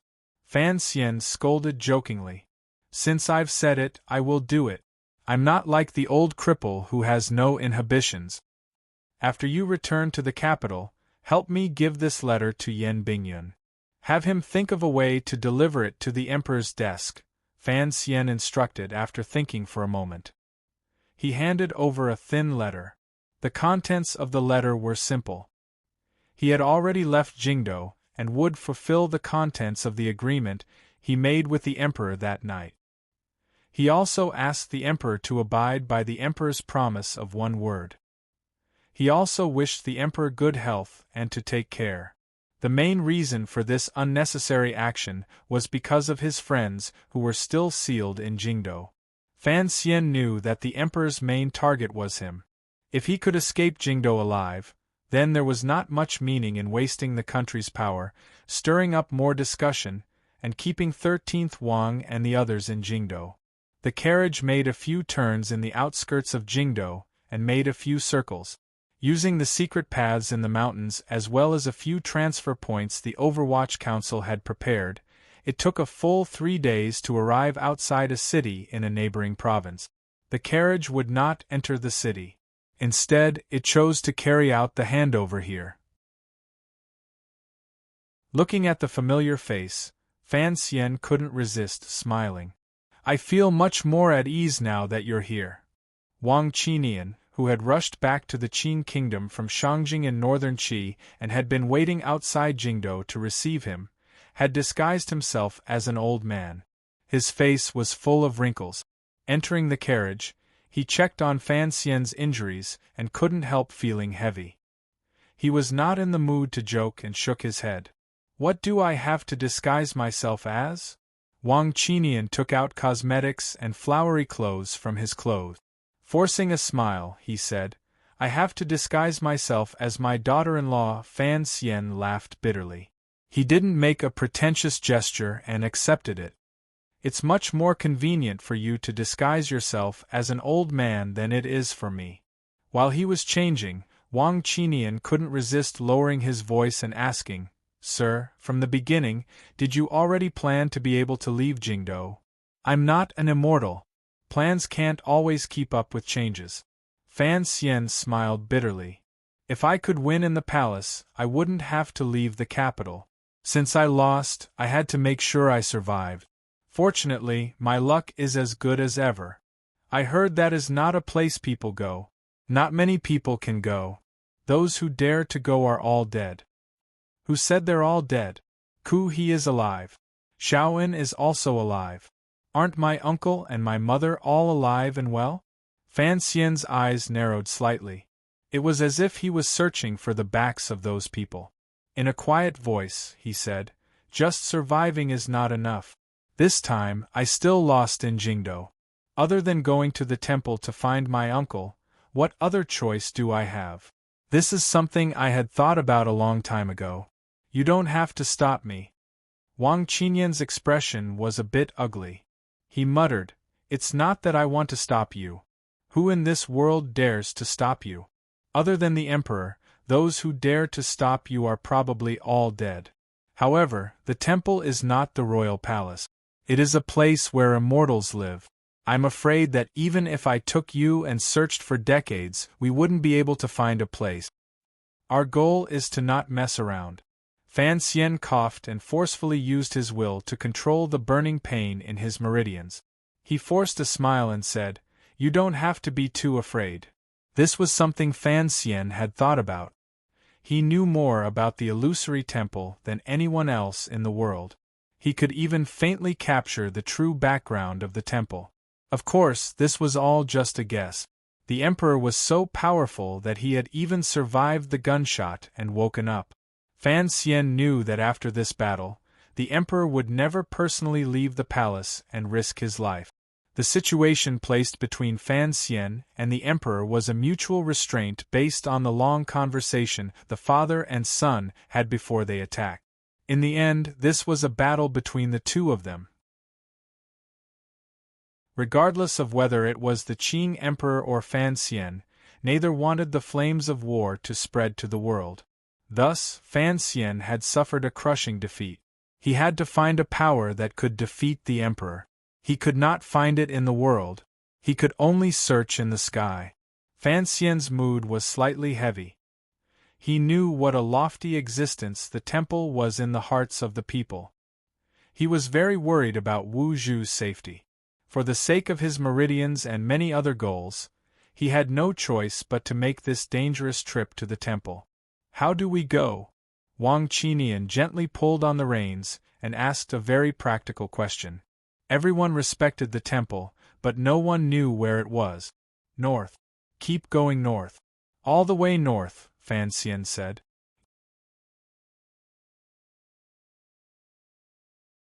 Chapter 743. The wind came from the north, but the people in the wind were heading north. The carriage circled around Shao Mountain and quietly brushed past the empty space between Yanjing and Sangzhou. Just as it was about to reach the North Sea, it began to snow again at the end of February. This place was cold and different from the surrounding wilderness. The carriage was covered in a thin layer of snow. It was like black bread covered in crumbs as it slowly moved along the road in the wilderness. Wang Qinian, who was driving the carriage, wore a raincoat that barely blocked the snow. However, his eyelashes and the beard above his lips were still frozen by the snow. He looked wretched. However, his eyes, which usually appeared muddy and lifeless, appeared clear and sharp in the wind and snow. They slowly swept past the two sides of the road, not letting go of any suspicious movements. Wang Qinian was already very old, but such a heavy snowstorm still did not make him show any signs of fatigue. This old man was as thin as a monkey, but his muscles were like a kind of bone. He was full of strength and spirit. Such a long and difficult journey did not make him feel the slightest bit uncomfortable. It was only thanks to this powerful figure of one of the two wings of the Overwatch Council that he was able to continuously disguise himself along the way, make connections, and forge documents to break through the Qin court's countless inspection lines and successfully bring the carriage to a place not far from the border. Back then, he had been a great bandit who moved freely in the north of the land. Using him to make a living was very suitable. After the carriage passed through a col and crossed a small bridge over a snowy stream, Wang Qinian finally let out a breath. He knew that the carriage had already crossed the border and entered northern Qi territory. There was no longer anything that could endanger the life of the man in the carriage. Immediately after, a bitter smile rose to the corners of Wang Qinian's lips. He really didn't know what day it was and how the situation had developed to this state. They were all Qin people, yet they had to step into enemy territory to feel truly safe. Feeling the carriage beneath him shake, Fan Xian slowly woke up in the carriage. His years of professional life allowed him to clearly sense that the road the carriage rolled over was different from the road he had been fleeing on these days. Although there was no jinqi in his body, the subtle feeling of his 36,000 pores and skin had not disappeared. He adjusted the thick sheepskin draped over his body and coughed lightly twice. He lifted a corner of the window and looked out of the carriage. He saw that the carriage was traveling on a somewhat familiar wooden bridge. Across the bridge was a similar scenery, but the aura was definitely not the same. It was winter. No matter how familiar the scenery was, it would still be different. However, Fan Xian was still able to accurately tell from the direction of the stream and the small hills on either side that the carriage was passing through Wudu. Back then, he had traveled to northern Qi as a young immortal poet. Along the way, Shaoan had come to this place. It was also here that he had seen the begonia for the first time. How could he forget? Fan Xian's face was very pale, without a trace of blood. Even his thin lips appeared dim. The injuries in his body still showed no signs of improving. The meridians that had been shattered by the Emperor's finger were still riddled with holes. Without jinqi to protect his body, the days of running and tiredness, as well as the harsh cold outside the carriage, had finally made him fall ill again. The thick sheepskin wrapped around his body. Only his head was exposed. There was a small heater in the carriage, but it seemed to have no heat at all. Fan Xian narrowed his eyes and gazed in a daze at the northern Qi land on the other side of the bridge. He gently exhaled a breath of hot air and sank into deep thought. In his direct confrontation with the Emperor, Fan Xian had already unleashed the peak of his strength he could reach in his life. However, he had still been destroyed by one finger. The meridians in his body had been shattered too badly. The natural jinqi of Tianyi Dao contained in his minor circulation had been forced to scatter among his internal organs and was unable to condense. The only thing that seemed to be of some use was the mysterious little book Ku he had left him. However, the yuanqi between heaven and earth was too thin. If it continued to repair like this, it would take many years. After Wudu, not far away was the northern sea. The meridians in his body were all shattered. Fan Xian naturally thought of the begonia. Back then, the meridians in his body had all been shattered. He had completely relied on Haitang's careful care and treatment in Jiangnan. This time, his injuries were even more serious. He didn't know if Haitang had escaped from Jingdo or not. Fan Xian was not too worried about the shadow's safety because he understood what was most similar to him. As long as they plunged into the sea of people, no matter what identity they used, they would be able to live well and safely. Furthermore, they would live well. However, Haitang and 13th Wang were different. Although the two of them were the top young warriors in the world, in the end, they had not specially studied these survival skills. Fan Xian did not know much news from Jingdo. When he was hiding in the fake mountain in the Yen Manor, old Sir Yen Ruohai would give him daily updates on the current situation in Jingdo. He knew that the emperor had already woken up. After leaving the capital, he and Wang Qinian only moved forward in silence. They took the initiative to cut off all contact with the old subordinates of the Overwatch Council and the various powers under Fan Xian's control. It was for safety. It was also part of the agreement Fan Xian and the emperor had reached. Fan Xian knew that as long as he did not die, the emperor would not act against those people. It would not be appropriate for him to take the initiative to contact them. The chilly wind poured in from outside the window. Fan Xian's narrowed eyes narrowed even more. He had not thought that the weather at the end of February would still be so cold. He couldn't help but worry about the trip to the temple in a few days. Given his weak body, how could he stand against the bone-chilling cold? Fan Xian pulled all of his hands and feet into the thick sheepskin. Tiredly and haggard, he leaned against the window and allowed the snowflakes to hit his face. Calmly, he looked at the winter woods on the other side of the bridge. He thought of the flower girl holding a flower basket standing quietly like this in the woods that year. If she was by his side at this moment, perhaps the trip to the temple would be much easier. Heaven follows one's wishes. These 4 words seemed to describe Fan Xian's current situation. Fan Xian looked at the figure that had suddenly appeared in the winter woods and the flowers that appeared in the expanse of white.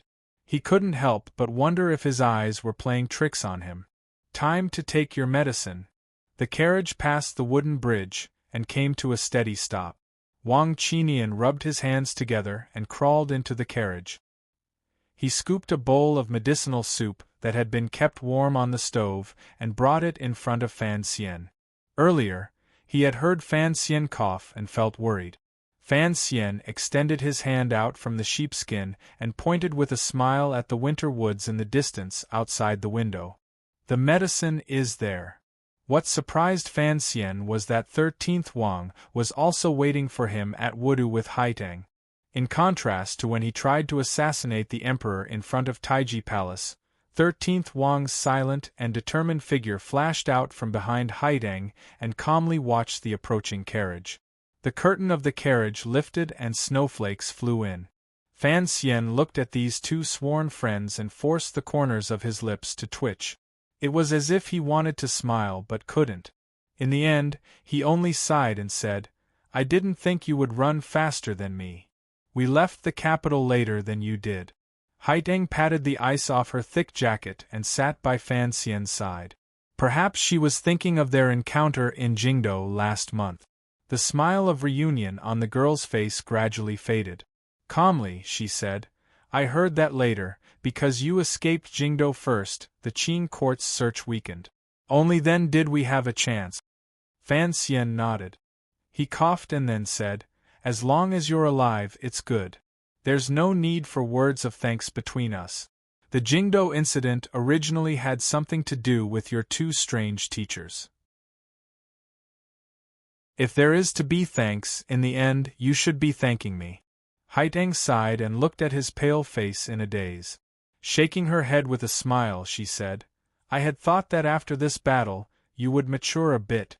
I didn't expect you to still like to joke." "Mature? The first 20 years of my life have long matured. With great difficulty I've regained some of my youth. How could I abandon it? Fan Xian replied with a smile and turned to 13th Wang. After a moment of silence he asked, "How are your injuries?" From the moment 13th Wang entered Fan Xian's sight, Fan Xian had acutely sensed that there was something wrong with 13th Wang's body. The right arm that the emperor had killed seemed to be unable to recover.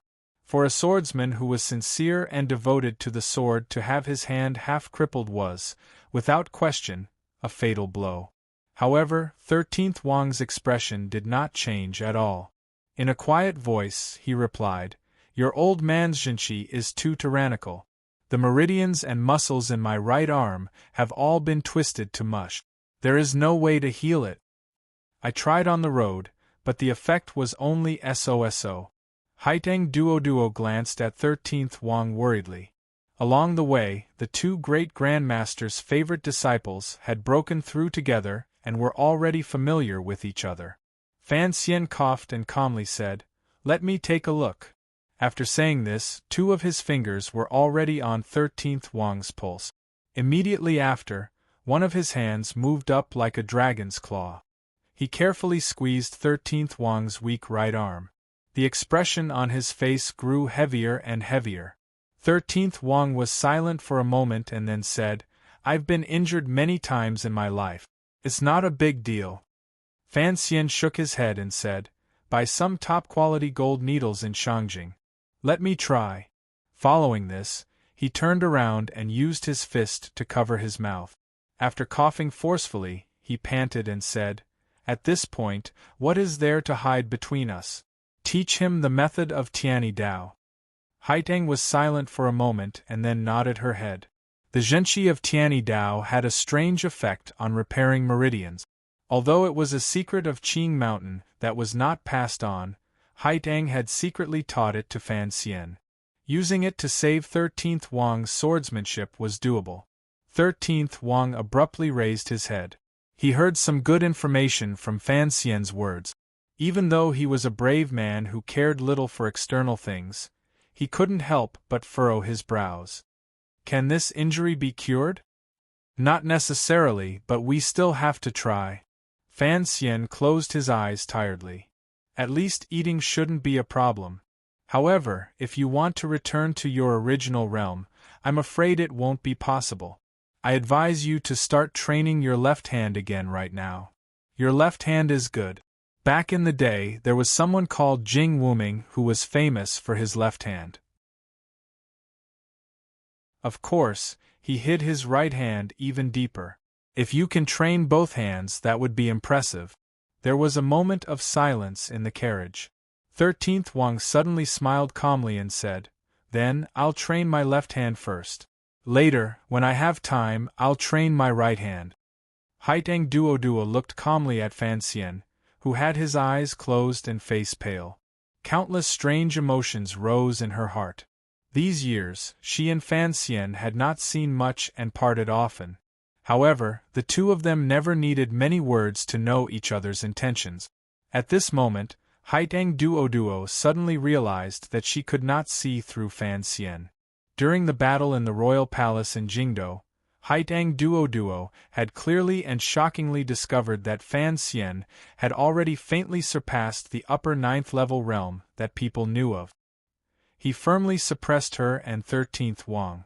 Just by looking at how he could exchange a few blows with the Qing emperor and injure him, one could see how terrifying Fan Xian's present strength had reached. "Have you already understood something?" Haiteng asked a question that had no head or tail. Fan Xian immediately understood. He opened his eyes and shook his head. Smiling slightly, he said, "If I truly understood, I wouldn't have lost so badly in the royal palace." With these words, the three young people in the carriage sank into silence at the same time. Their thoughts seemed to return to that snowstorm in the royal palace. These three were the most powerful and promising young aces in the world, as well as the best assassin in the world. When faced with that bright yellow figure, they still appeared minuscule. Thinking of the Qing emperor's expression that day, although the people in the carriage had successfully injured him, they still felt a glimmer of difficulty in resisting. There is no true God in the world. The Emperor's injuries are worse than yours and mine. Fan Xian's light words broke the suffocating atmosphere in the carriage. If I wasn't crippled, 13th Wang wasn't crippled, and you hadn't spat up 3 buckets of blood, the best choice right now would be to charge back into Jingdo. Haitang smiled slightly. She thought that only Fan Xian could think of such a daring plan. Her thoughts moved slightly. Calmly, she looked at his pale face and asked, "How are your injuries?" "Worse than 13th Wang. There's basically no chance of recovery." Fan Xian calmly described his injuries. Fan Xian calmly described his injuries and said, "However, I don't care about these things. Since I can't beat the Emperor by fighting, it's like a child who can't beat someone in a fight. It's better to go find a bigger relative. This is the eternal and unchanging method." For now, Haitang didn't understand the meaning of Fan Xian's words. The tiredness in her clear eyes faded slightly. Calmly, she asked, "The lightning in the square in front of the palace. Do you know what it was?" "It was the chest." The corners of Fan Xian's lips twitched slightly. "It was my chest. Ku He and Sigujian have probably mentioned it to you. However, don't look at me like that. I also don't know who has the chest right now. Furthermore, don't think of the chest as too terrifying. If it really was a divine weapon, the Emperor would not only be heavily injured, he would have died a long time ago." Haitang was silent for a long time. She then asked, "There's something I don't understand. Since you and the Qing Emperor mutually restrict each other, and neither wants the Qing kingdom to have internal strife, why didn't you choose to escape Jingdo and live in seclusion? Instead, you chose to take action?" Fan Xian was silent for a long time. The calmness in his eyes grew stronger and stronger. Evenly, he said, "First, I wanted to prove to the Emperor that I had the right to negotiate with him on equal footing. First, I had to have the courage to sit in front of him and talk to him. Second, although leaving Jingdo and living in seclusion was a way, the Emperor would not want me to leave his control. Most importantly, I am not satisfied." He closed his eyes and faintly said, "I could choose to be like Yi Luyun and Sir Fei and go out to sea, no longer caring about the affairs of the world. I don't care how many people die in the endless flames of war on this land. But I am not satisfied. If no one can stop him, then in history, he will certainly be correct." This was the principle of the victor being king and the loser being in the wrong. If no one could stop the Qing Emperor, then there would be no trace of Yi Qingmei's aura left in history. Qin Pingping would also be destined to become a criminal, unpardonable, and ultimately be killed by 1,000 cuts, a eunuch. Fan Xian was not satisfied with that wisp of soul from his homeland. The result of his efforts on this land was to become a vast expanse of white. Thus, he had to carry out the bravest attempt. "I have to try at least once." Fan Xian's eyes narrowed slightly. "Although I lost, at least I have no regret. When I die in the future, I can always tell myself that I was brave for once in my life." The medicinal soup on the stove sizzled slightly. A wisp of medicinal fragrance enveloped the carriage. Haitang looked at Fan Xian in a daze and quietly asked, "What are you going to do next?" In the present situation, Fan Xian had launched a thunderous attack but still failed on the verge of success. The Qing Emperor was heavily injured and lying in the palace, but in the end, he was not dead. The Qing kingdom's powerful national strength still existed. No one could face this lion head-on. For Fan Xian, if he wanted the Emperor to maintain his sincerity in fulfilling his promise, he could not do anything to anger the Qing court. The path laid out in front of Fan Xian seemed to be hiding in a small mountain village and living out the rest of his life. "I want to go to the temple. Are you interested?" Fan Xian sent out a sincere invitation. 13th Wang's eyes lit up. Haitang Duo smiled after a slight surprise and said, "Sir Wang has probably had a hard journey. I'll go drive the carriage." "You know the way?" Fan Xian smiled and couldn't resist coughing a few more times. Hait Eng didn't even turn her head. Smiling, she replied, "Back in Jiangnan you mentioned it a little. It should be in the north." From Wudu to the official road, the broad-leaved forest by the side of the road gradually became as thin as needles. Accompanied by the beautiful icicles on the trees by the side of the road, the snow-covered road led all the way to Shangjing, the capital of the northern Qi kingdom. Shangjing's old and worn city walls were also covered in snow. Although the Jiangnan area of the Qin kingdom was presumably in the warm days of spring buds sprouting, grass growing, and insects chirping, it had snowed continuously in northern Qi this year. The temperature had been unable to rise. It was still predominantly white. The bright yellow imperial umbrella was like a strange flower in the snow, blooming on top of the old city walls of Shangjing.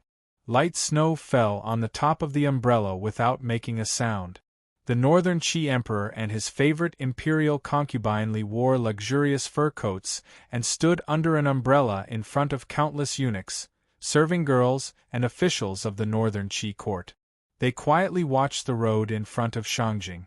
They didn't have to wait for long before a normal-looking carriage slowly drove over from the southwest intersection. The city gates of Shangjing opened wide. A group of caravans came out to receive them. The northern Qi emperor narrowed his eyes slightly and placed his hands behind his back. His slightly pale face carried an unhealthy flush. He looked at the carriage and couldn't help but gently sigh. This sigh was very suppressed. Other than Sea Lily beside him, no one else could hear it. Sea Lily was holding a tightly wrapped baby. She lowered her head and adjusted the warm towel on the baby's head. Suddenly hearing the quiet sigh beside her, the expression in her eyes was faint. She raised her head and quietly said, "It's such cold weather. Why don't we have the nannies take Hong Dufan down first?" Between the 11th and 12th years of the Qin calendar, the northern Qi court had maintained a rare kind of suppression and endurance toward the unpredictable situation in the south. They had only helped Fan Xian stabilize the situation in Dongyi through Shang Shanhu's mobilization of the army. The northern Qi court did not take advantage of the Qing emperor and Fan Xian's falling out to seek even greater benefit. The most important reason was that the northern Qi emperor had been seriously ill since last autumn. Even Sir Mu Peng, who had been released by the Qin kingdom and returned to Shangjing, could not immediately cure him. The emperor lingered on his sickbed for many months. He rarely even saw his officials, much less had to exert himself to manage state affairs. State affairs were basically handled by the Empress Dowager. The northern Qi emperor's illness lasted for many months. Fortunately, the matter of the royal bloodline, which worried the northern Qi people the most, finally came out this year. Imperial concubine Li, who was greatly favored by the emperor, was pregnant and had successfully given birth to a princess. Perhaps because of this good news, the northern Qi emperor's illness gradually improved. There was no one in the northern Qi court and people who was not overjoyed. Although imperial concubine Li did not give birth to a crown prince, the emperor was still young. As long as there was a beginning, he could continue to give birth. This northern Qi princess had not yet been given a proper name. The northern Qi emperor and imperial concubine Li had privately given this pink and jade-like child a pet name, Hong Dufan. Although this pet name was truly unpleasant to the ears and greatly damaged the dignity of the royal family, it drew a great deal of discussion from the eunuchs and serving girls in the palace. In the end, it was still called this. Hearing Sea Lily's words, the northern Qi emperor furrowed his brows in annoyance. Turning his head to glance at the daughter in her arms, he said with slight anger, "These little ones are truly troublesome." Sea Lily's expression did not change, but she was smiling happily in her heart. She thought to herself that Hong Dufan in her arms had truly caused great trouble for the emperor. Fortunately, everything had passed smoothly. Suddenly, she looked resentfully at her abdomen.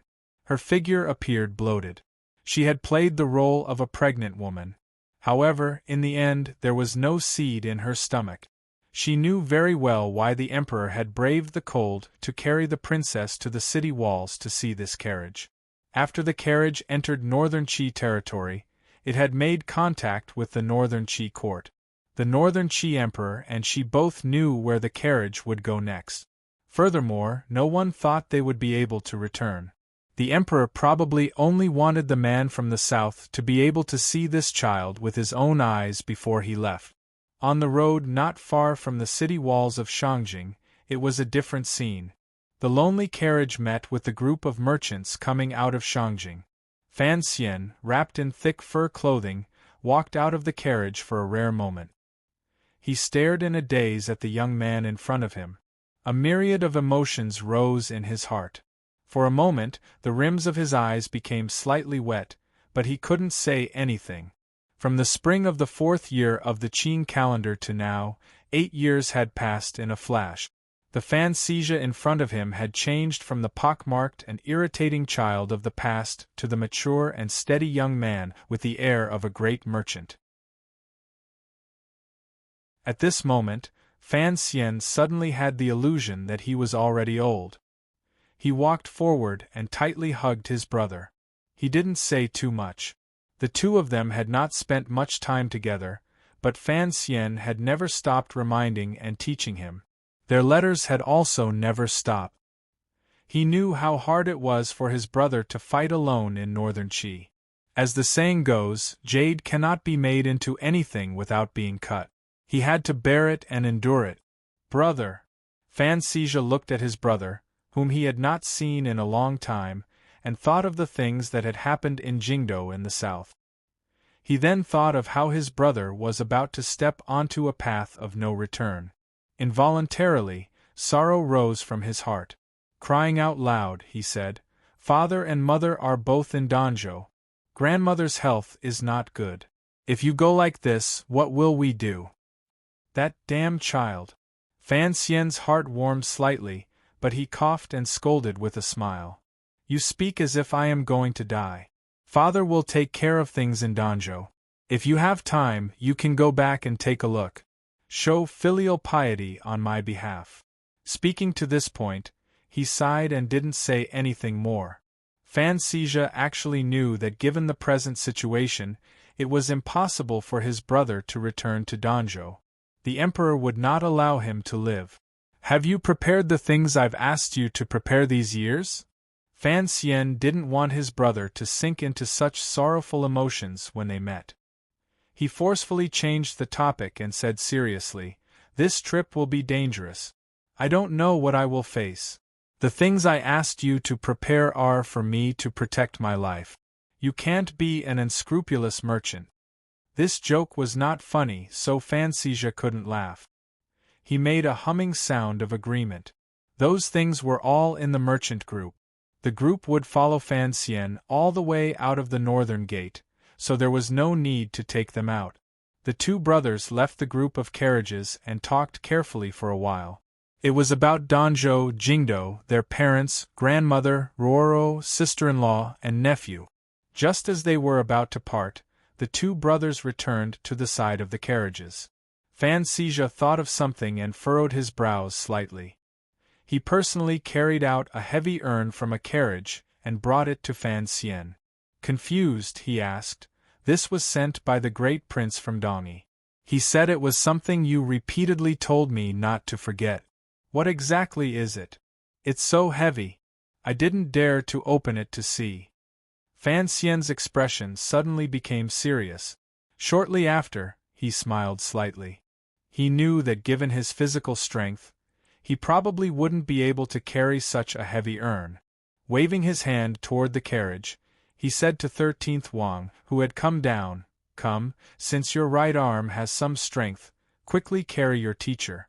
Your teacher is too heavy. I can't carry him." With these words, everyone near the carriages froze. As for Fan Xian, who was carrying the urn, his expression couldn't help but change. How could he have thought that he was carrying Sigujian's ashes? This was the remains of a great grandmaster. 13th Wang's expression also changed. He carefully accepted the urn like it was a treasure. Without another word, he returned to the carriage. Fan Xian looked at this scene and couldn't help but grumble bitterly in his heart. He wondered if he was going to spend every day with a dead person on this journey. Why? 13th Wang suddenly poked his face out from the carriage and asked with furrowed brows. Your teacher told me that if I was going to the temple, I had to carry him with me. Fan Xian shrugged his shoulders helplessly. Watching the slowly departing group of carriages and Fan Xizha kneeling in the snow to send off his brother, Si Lily, on the top of the palace walls, suddenly had a disappointment and sorrow that was difficult to hide in her eyes. She turned her head to look at the Northern Qi Emperor and faintly said, "Why doesn't he want to enter the capital?" The Northern Qi Emperor's expression was calm. With his hands behind his back, he said after a moment of silence, "Since he has a bet with the Qing Emperor, he has to be willing to lose. If he is not willing to be used by me, how could he enter the city?" He had the second brother of the Fan family prepare for a long time for this trip to the temple. Presumably, he has a plan. You don't have to worry too much. But why didn't Duo come and say a few words to us? Her present identity is Fan Xian's friend. This must be made clear to the entire world. After the emperor said this, a complicated expression flashed through his eyes. He prepared to turn and leave the top of the city walls. Suddenly, his eyes lit up with a faint satisfaction. On the departing carriages below the city walls, Fan Xian was waving his hand toward them with a smile on his face. The Northern Qi Emperor smiled slightly and was about to wave his hand in response when he suddenly realized that something was wrong. He forcefully put down his arm and sighed in his heart. Fan Xian put down his hand and sat back in the carriage.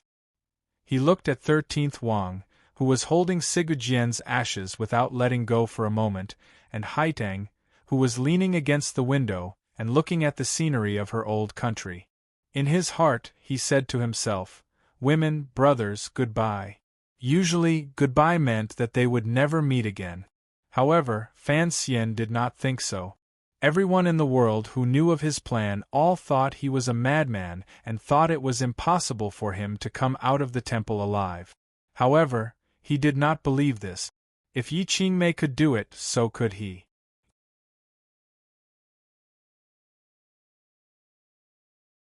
Chapter 744. Yes, yesterday I was lamenting the lack of time, but today I have to ask for leave again.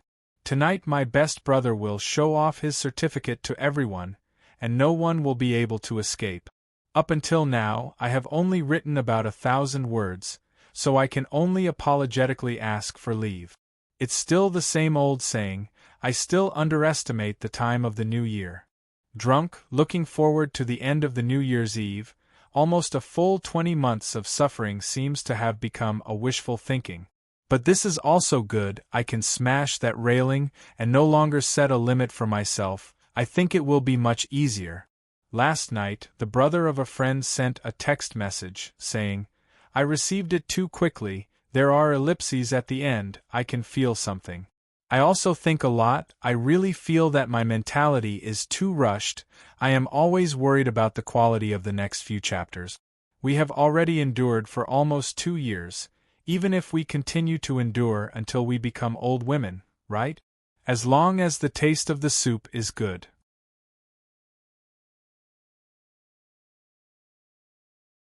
Chapter 745.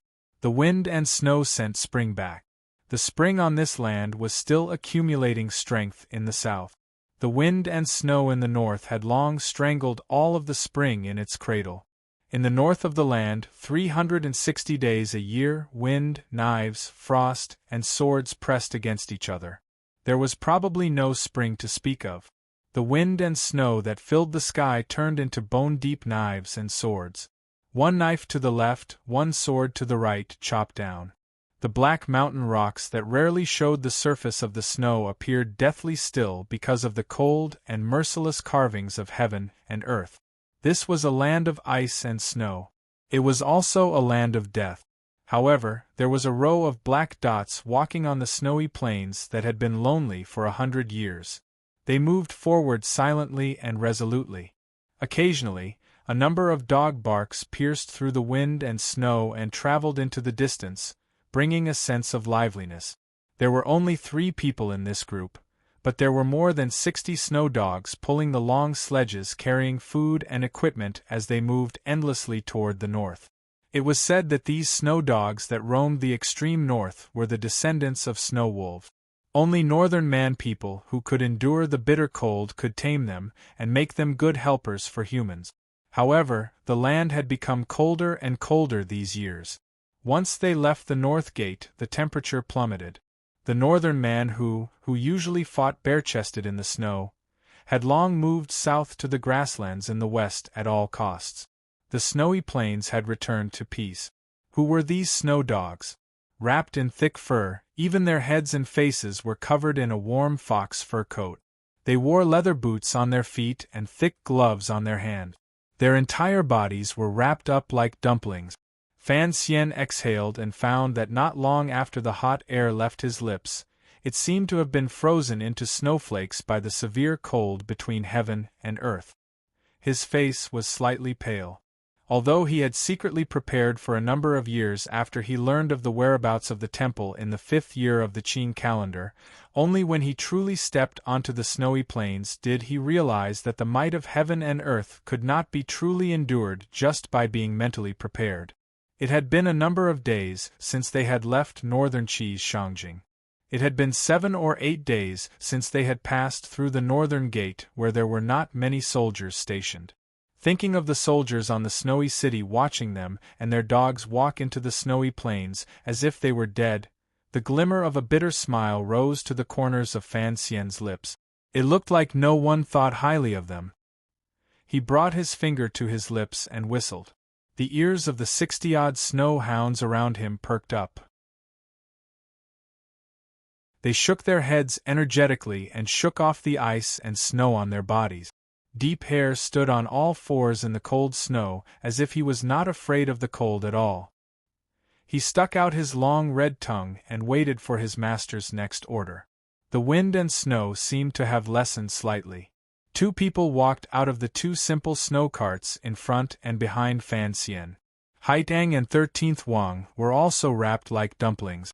They approached Fan Xian's side with puzzled expressions. "Let's go while the snow is still light." 13th Wang's voice passed through the layer of fur and traveled outside. It appeared to be buzzing. Fan Xian panted heavily and coughed as he replied, "Are the people behind still following us?" Haidang took off the earmuffs on the side of her leather hat, revealing 2 clean and cute ears. She listened quietly in the wind and snow for a moment. She then shook her head and said, "Looks like we've lost them." Although the wind and snow had lessened slightly, it was still difficult to hear the 3 of them talking together. The corners of Fan Xian's lips twitched into a smile and he said, "It's good that we've lost them. I don't want the people the little emperor sent to freeze to death on this snowy plains." Haitang didn't say anything. She only narrowed her eyes slightly and gazed toward the depths of the snowy plains in the north. That side was also a patch of white. Other than snow, there seemed to be nothing else in the world. Such a dry and boring journey seemed particularly dangerous because of the severe cold. A complicated expression rose in her eyes. They had already left the Sky Gate 7 or 8 days ago, but Fan Xian did not need to scout the way. Instead, he directly gave orders to go around the snowy mountains and icy hills. He walked silently as if he knew very well how to get to the temple. Fan Xian's injuries were too serious. It was impossible for him to scout the way. 13th Wang's right arm was not completely healed. Of the 3 of them, although Haitang's body was also weak, if there was to be a path to scout, it would be her. She didn't understand where Fan Xian got his confidence to not get lost in this wasteland where they couldn't see the sun or the path of the mountains. Other than ice and snow, there was nothing else. Fan Xian took out a bamboo knife from the snow sled behind him and carefully scraped the icicles on his leather boot. Everything depended on the details. Only by being fully prepared and considering the details thoroughly could they reach the illusory temple. In the few days since they left the northern heavenly gate, He had led the team on a detour around the snowy plains in order to shake off the team that was tailing them. Regardless of whether the Northern Qi Emperor wanted to ensure the safety of this group or follow behind Fan Xian to find the temple hidden beyond the sky and unknown to others, Fan Xian would not allow it. For one, he didn't want too many people to die in this cold. For another, Fan Xian himself didn't know what exactly existed in the temple. He had carefully hidden the location of the temple because he was worried that the things in the temple would spread to the world and bring unknown harm to this world. Since it was so, Fan Xian had to be careful. Although it's a bit cold, do we need to wear so much? 13th Wang stood in front of Fan Xian and panted. He felt that the thick leather jacket and boots on his body were a hindrance. Fan Xian was heavily injured and could not move his jinqi to defend against the cold. However, 13th Wang and Haitang still had abundant jinqi. When 9th level aces were together, they could truly be said to be impervious to heat and cold. Fan Xian smiled and looked at him. If you can preserve as much heat and jinqi as possible, then save some. Don't look at the cold right now. You can still withstand it, but we still have to head north. Who knows how low the temperature will be once we get there? As he said these words, he lowered his head slightly to hide the faint worry in his eyes. In the cave in the Shi Mountain in the 5th year of the Qin calendar, he had memorized every word of Xiao En's words before he died. He had also made sufficient preparations for this trip to the temple. However, he still had not thought that not even 10 days after leaving the gate of heaven, the cold between heaven and earth would already reach such a degree. It looked like the temperature now was a few degrees colder than when Xiao En and he had gone to the temple decades ago. Since the greatest difficulty is the cold, why don't we choose to leave in the summer? Haitang acutely discovered this problem. The attitude Fan Xian displayed was not very urgent. Since it was so, leaving in the summer seemed to be the best choice. Fan Xian was silent for a moment. He then said, "The time on the road is about 2 months. I don't know how much longer it will take to find the temple. Leaving at the end of winter and arriving at the beginning of summer is safer this way. Furthermore, I don't want to be stuck in darkness for half a year." Yes, I heard that the sky and earth at the temple are reversed. Half the year is night and half the year is day. 13th Wang nodded. None of you understand this world as well as I do, so just listen to me, Fan Xian said calmly. Fan Xian spoke calmly, but his words were filled with unquestionable confidence. When he and Bao were watching the stars together, he had once again confirmed that this was Earth. Since it was Earth, then the North Pole had polar day and polar night. The north of this world was too cold. Not many people could step into the depths of the snowy plains, and not many could return alive. Thus, in the legends, the place where the temple was had a mysterious and unknown atmosphere. However, this kind of mystery had no effect in front of Fan Xian's eyes.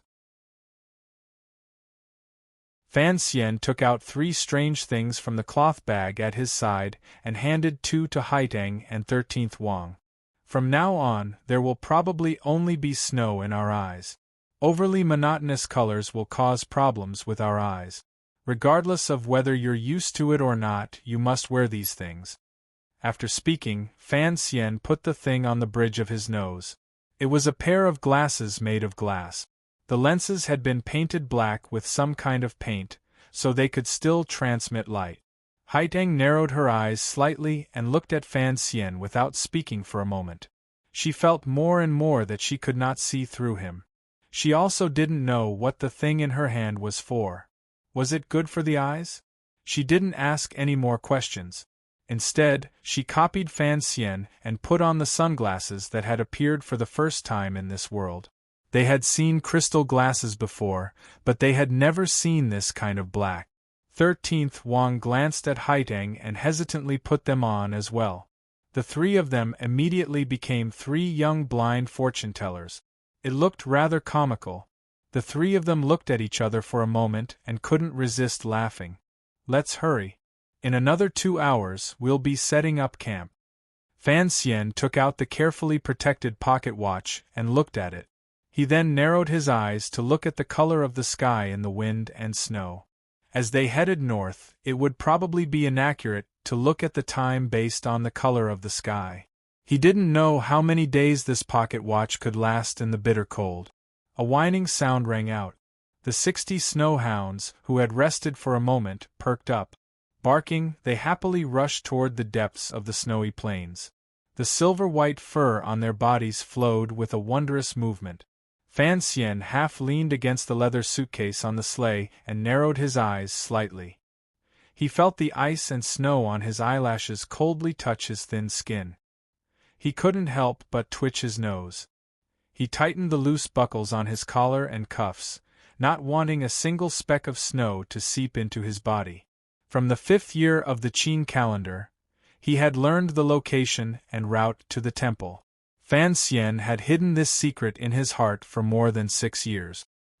He knew that it was fated that he would eventually go to the temple.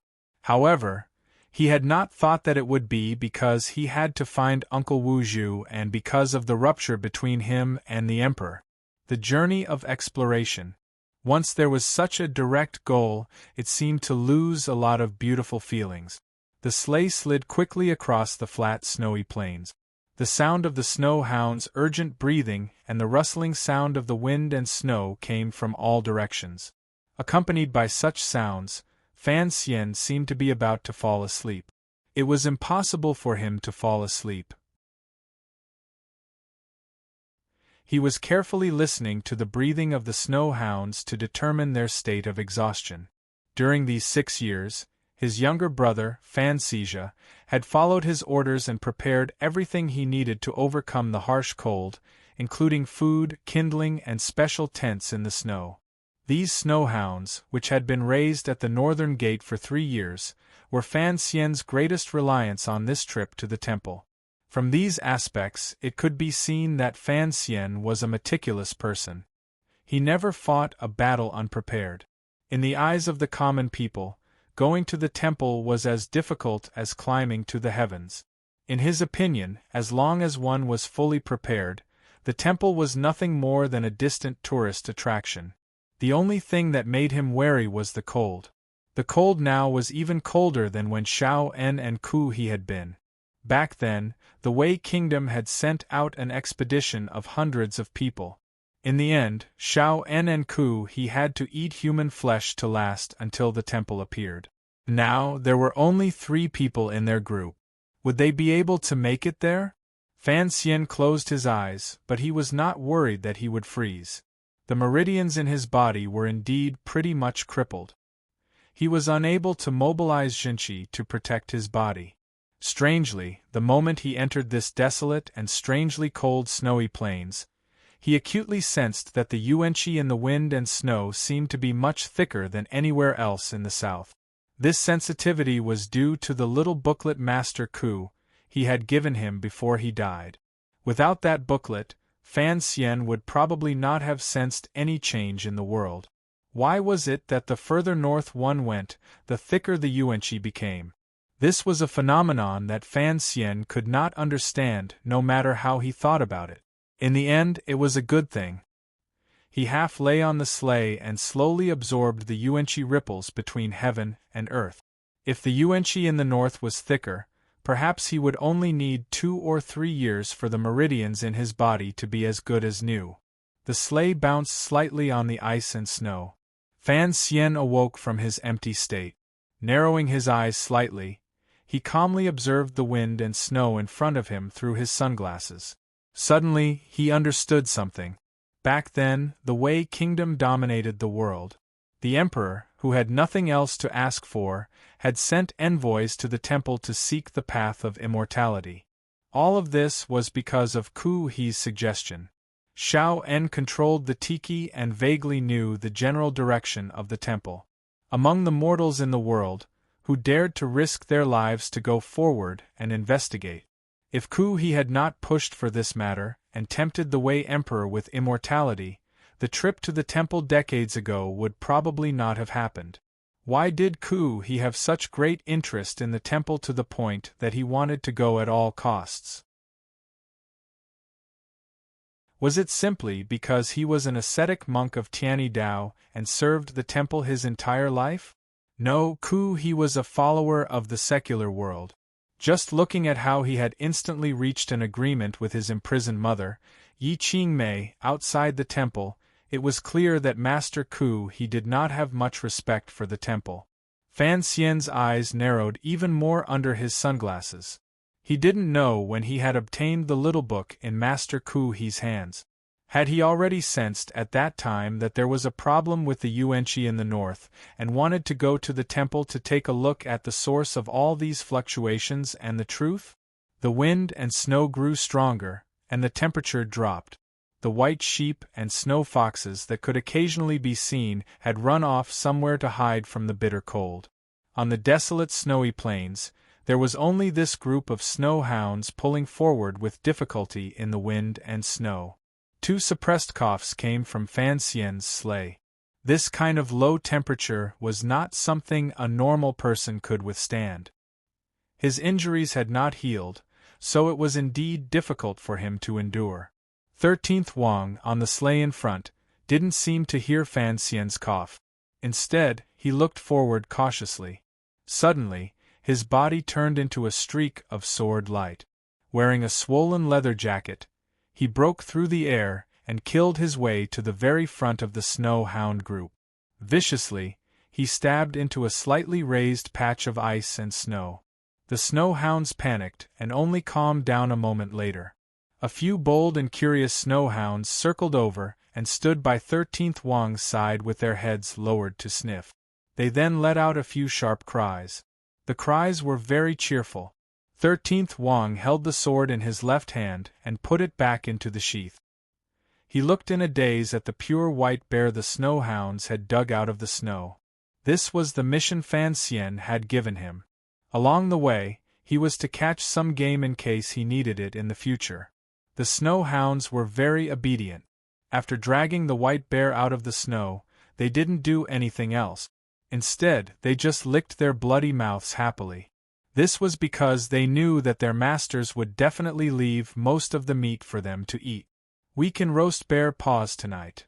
Fan Xian did not get off the sleigh. He watched as Haitang and 13th Wang tied the white bear to the sleigh and couldn't resist smiling happily. This was just an interlude. The sleigh group moved again. Under Fan Xian's whistle, they moved quickly along the icy snowy plains toward the northwest. Haitang sat on the sleigh and looked at Fan Xian's back in front of her. A glimmer of worry flashed through her eyes. She didn't know if Fan Xian's body could keep going. However, the worry in her eyes turned in an instant into confusion and deep admiration. It was rare for Haitang to admire someone in her life. Now, seeing Fan Xian calm and unruffled, confident, and calmly leading the way as if everything was within his grasp, she finally felt admiration. Why did Fan Xian have such strong confidence in reaching the temple? Why did he not seem to have any respect or fear for the temple?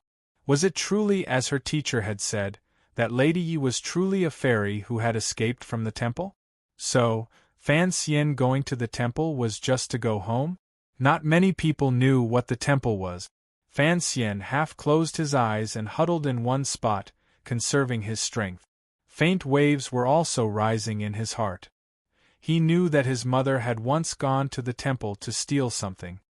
He even knew that his closest relative, Uncle Wu Zhu, was originally from the temple. Logically speaking, he was the person with the closest connection to the temple in this world. Thus, his mentality on this trip to the temple was somewhat strange. It was as if he might discover the truth of everything, even the truth of his life. Of course, this could just be an extravagant hope. The most important problem right now was to find the temple.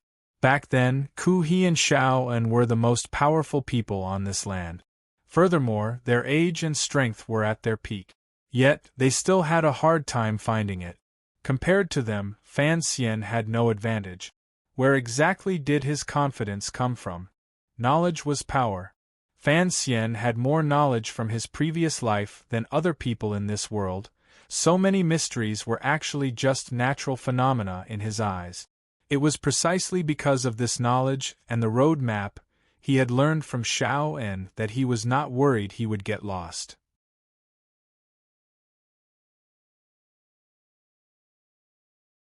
Chapter 746. I'll write slowly. Everyone, take your time to read. There's no rush, it was already nightfall. The wind and snow rose and fell. When the wind and snow moved, the whistling sound passed through the endless snowy plains and swirled up thousands of piles of snow. In the darkness, it was like a land of exile that devoured people. Ruthless and wild sounds rang out endlessly, making one's heart palpitate. When the wind and snow were quiet, heaven and earth were silent and cold. It was like a snowy sea containing a storm. Tens of thousands of li were filled with cold silver light. The boundless and deathly still snowy plains like white jade were cold to the extreme. On the unusually cold snowy plains, even if the moonlight shone down, it seemed to be frozen in an instant. Regardless of whether the wind and snow raged or the world was calm, the specks of light on the side of a high plateau could not be extinguished. Like the longing in a human's heart for the unknown, they stubbornly and resolutely waited there. The brazier in the tent transmitted a rare sense of warmth, completely blocking out the bitter cold outside. On one hand, it was because the specially made snow tent was extremely effective in keeping out the wind and temperature. On the other hand, it was because the fuel in the brazier seemed to be especially durable, and the fire was not small. Haitang Duo had already taken off the leather hat that covered most of her face. Her cheeks were as red as apples. She was squatting by the brazier boiling soup. Her brows were furrowed slightly with a hint of worry. Fan Xian, who had long crawled into his sleeping bag to the side, did not notice her emotions. They had already traveled north for a few days. The weather was growing colder and colder. Each day they walked less and less during the day. Most of the time, they hid in the tent to avoid the snow. However, Fan Xian was not too worried about these problems. He was only calculating how long the fuel and food he had brought could last. The white bear had long been left with only a piece of bear skin. Fan Xian had eaten 2 bear paws. Although Haitang and 13th Wang were surprised at his leisurely mood, and even more surprised that he had not forgotten things like seasoning in his personal equipment, the bear paws were not very tasty. Furthermore, the amount was not enough. At the beginning of the journey to the temple in the extreme north, the dozens of snow hounds laboriously pulling the equipment could still find food on their own. The deeper they went into the snowy plains, the fewer living beasts they could see. Without a choice, Fan Xian was forced to use the food he had prepared. These snow hounds worked hard every day. Naturally, Fan Xian could not bear to treat them badly. However, their appetites were a bit too good. For this trip to the temple, Fan Xian had made ample preparations. He had sunglasses to prevent snow blindness, a specially made, fine, velvet sleeping bag, and a large amount of supplies. However, he was still cautious. If he couldn't find the temple before summer and had to endure half a year of darkness on the icy plains in the extreme north, the food he brought would not be enough. Perhaps he would have to start killing dogs in the end. Back then, Ku He and Xiao En had survived by eating human flesh. Fan Xian didn't want to repeat his mistakes. He turned his head slightly and looked at the begonia flowers by the brazier. Forcefully suppressing the piercing pain in his chest, he said, "Do you want to hear a story?" "What story?" Haitang's face was still a little red, and she didn't raise her head. Fan Xian smiled and told her the story of Xiao En and Ku He exploring the temple in the north. He didn't even hide the fact that the 2 elders had eaten human flesh. After Haitang finished listening, her expression gradually changed. It was as if, for a moment, she could not accept that her teacher had once made such a terrifying choice. A complicated emotion reverberated in her heart. After a moment of silence, she slowly raised her head and looked at Fan Xian with her bright eyes. Quietly, she said, Telling me this at this time is certainly not just to disgust me or attack me. There has to be some reason. I've found that you like those snow hounds very much, Fan Xian said tiredly. Fan Xian's eyelids drooped slightly. Tiredly, he said, in reality, these snow hounds have indeed helped us a lot. If the day comes when we run out of food and ammunition, we will have to start eating dog meat. I hope you are mentally prepared now. Haitong's expression changed slightly. In front of Fan Xian, she didn't need to maintain her identity as the Northern Qi Saint girl and the leader of Tianyi Dao. She could naturally reveal her emotions. She was a girl, so she was incomparably fond of the snow hounds that ran around happily every day. During this month, she had basically been responsible for the dog food. Suddenly hearing these words, only now did she realize that Fan Xian had not had good intentions from the beginning. The snow hounds that worked hard to pull the sled were part of his food reserve. However, Haitang had already made difficult preparations for this trip to the temple, particularly after hearing about her teacher's tragic story of eating human flesh. She knew there were priorities. She lowered her head slightly and didn't reply or argue. It was quiet inside the tent, causing the sound of the wind and snow outside the tent to be especially clear. One could even hear how much snow was violently beating against the outer skin of the tent, causing the sound of pa-pa, causing one to be unable to rest in peace. At this moment, the sound of footsteps on ice and snow came from outside the tent. Fan Xian and Haitong's expressions did not change because they knew who it was. On this desolate, uninhabited, and bitterly cold snowy plains, other than these three youths, whose willpower and bodies were as powerful as the peak of humanity, no one else could appear. 13th Wang lifted open the wooden door and walked in, bringing with him a gust of cold wind. The flames in the brazier suddenly dimmed. This damned cold of the snowy plain seemed to be able to freeze the flames with a low temperature. Haitang took out a small black ball from her sleeve and threw it into the brazier. The fire in the brazier finally stabilized. All of this was a special item Fan Xian had prepared all these years. In particular, the fire seed had never been cut off. 13th Wang stood on the blanket by the door and patted off the thick layer of ice and snow on his body. He took down the countless layers of towel wrapped around his face. A few words as crisp as a lump of ice came out of his lips, which had turned white from the cold, and said, "All right, let's sleep." Haitang was responsible for all the trifling matters of life. This girl had finally been transformed by Fan Xian into a housewife in this extreme environment. 13th Wang was responsible for leading the dozens of snow hounds and the construction and defense of the tent.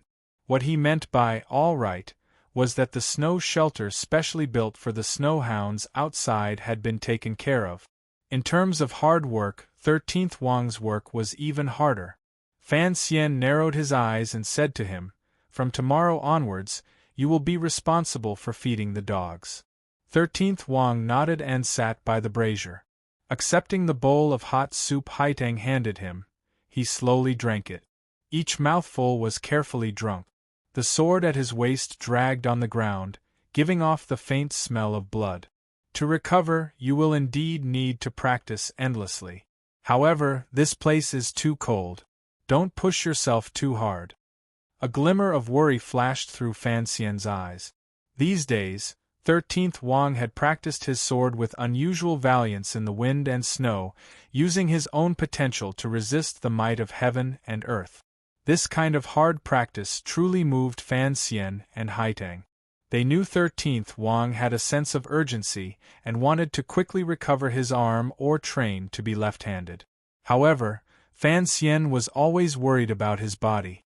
Ada found a nest of snow rabbits earlier. However, the hole was too deep. They couldn't do anything about it. I helped them chase the rabbits out. 13th Wang put down the bowl of soup and rubbed his face.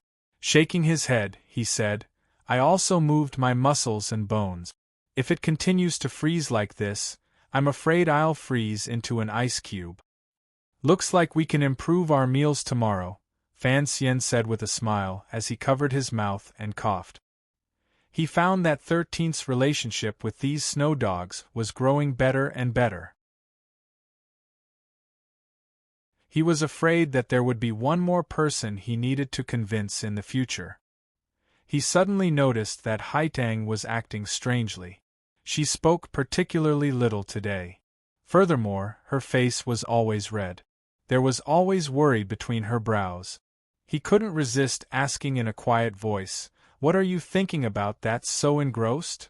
Haitang furrowed her brows slightly and glared at him but didn't say anything. To the side, 13th Wang paused and gave a rare smile. Tying the towel around his head again, he walked out of the tent. Fan Xian was slightly startled. A moment later, he couldn't resist realizing the reason. He laughed out loud. Could a living person die from holding in their urine? These words were vulgar and just happened to hit Haitang's sore spot. A glimmer of anger flashed through the girl's eyes. Fan Xian had calculated everything. He had even calculated 2 years ago that he would drag Haitang and 13th Wang to be his helpers on this trip to the temple. He knew that the long journey and endless night would be like the days by his sickbed in his previous life. The unbearable loneliness would make one go crazy.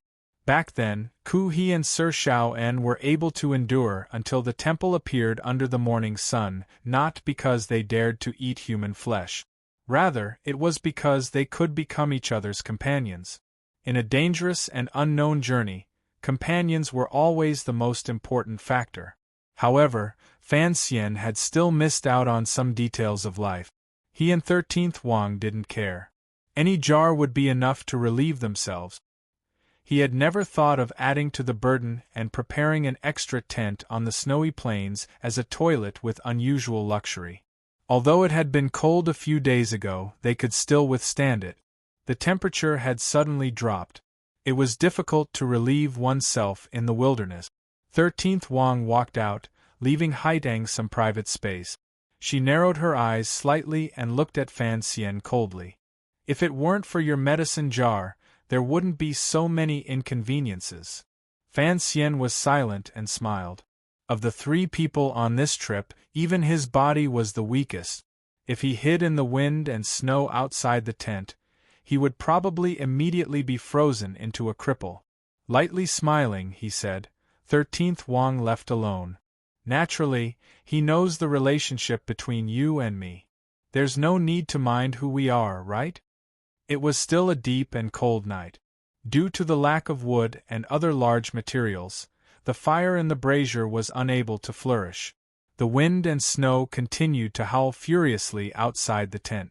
There was no danger in the darkness around them, but the cold itself was the greatest danger. The 3 sleeping bags were lined up in a triangular formation by the brazier. The 3 young people in the sleeping bags all had their eyes wide open and refused to sleep. They had already trudged on the snowy plains for a month without any entertainment or tricks to pass the time.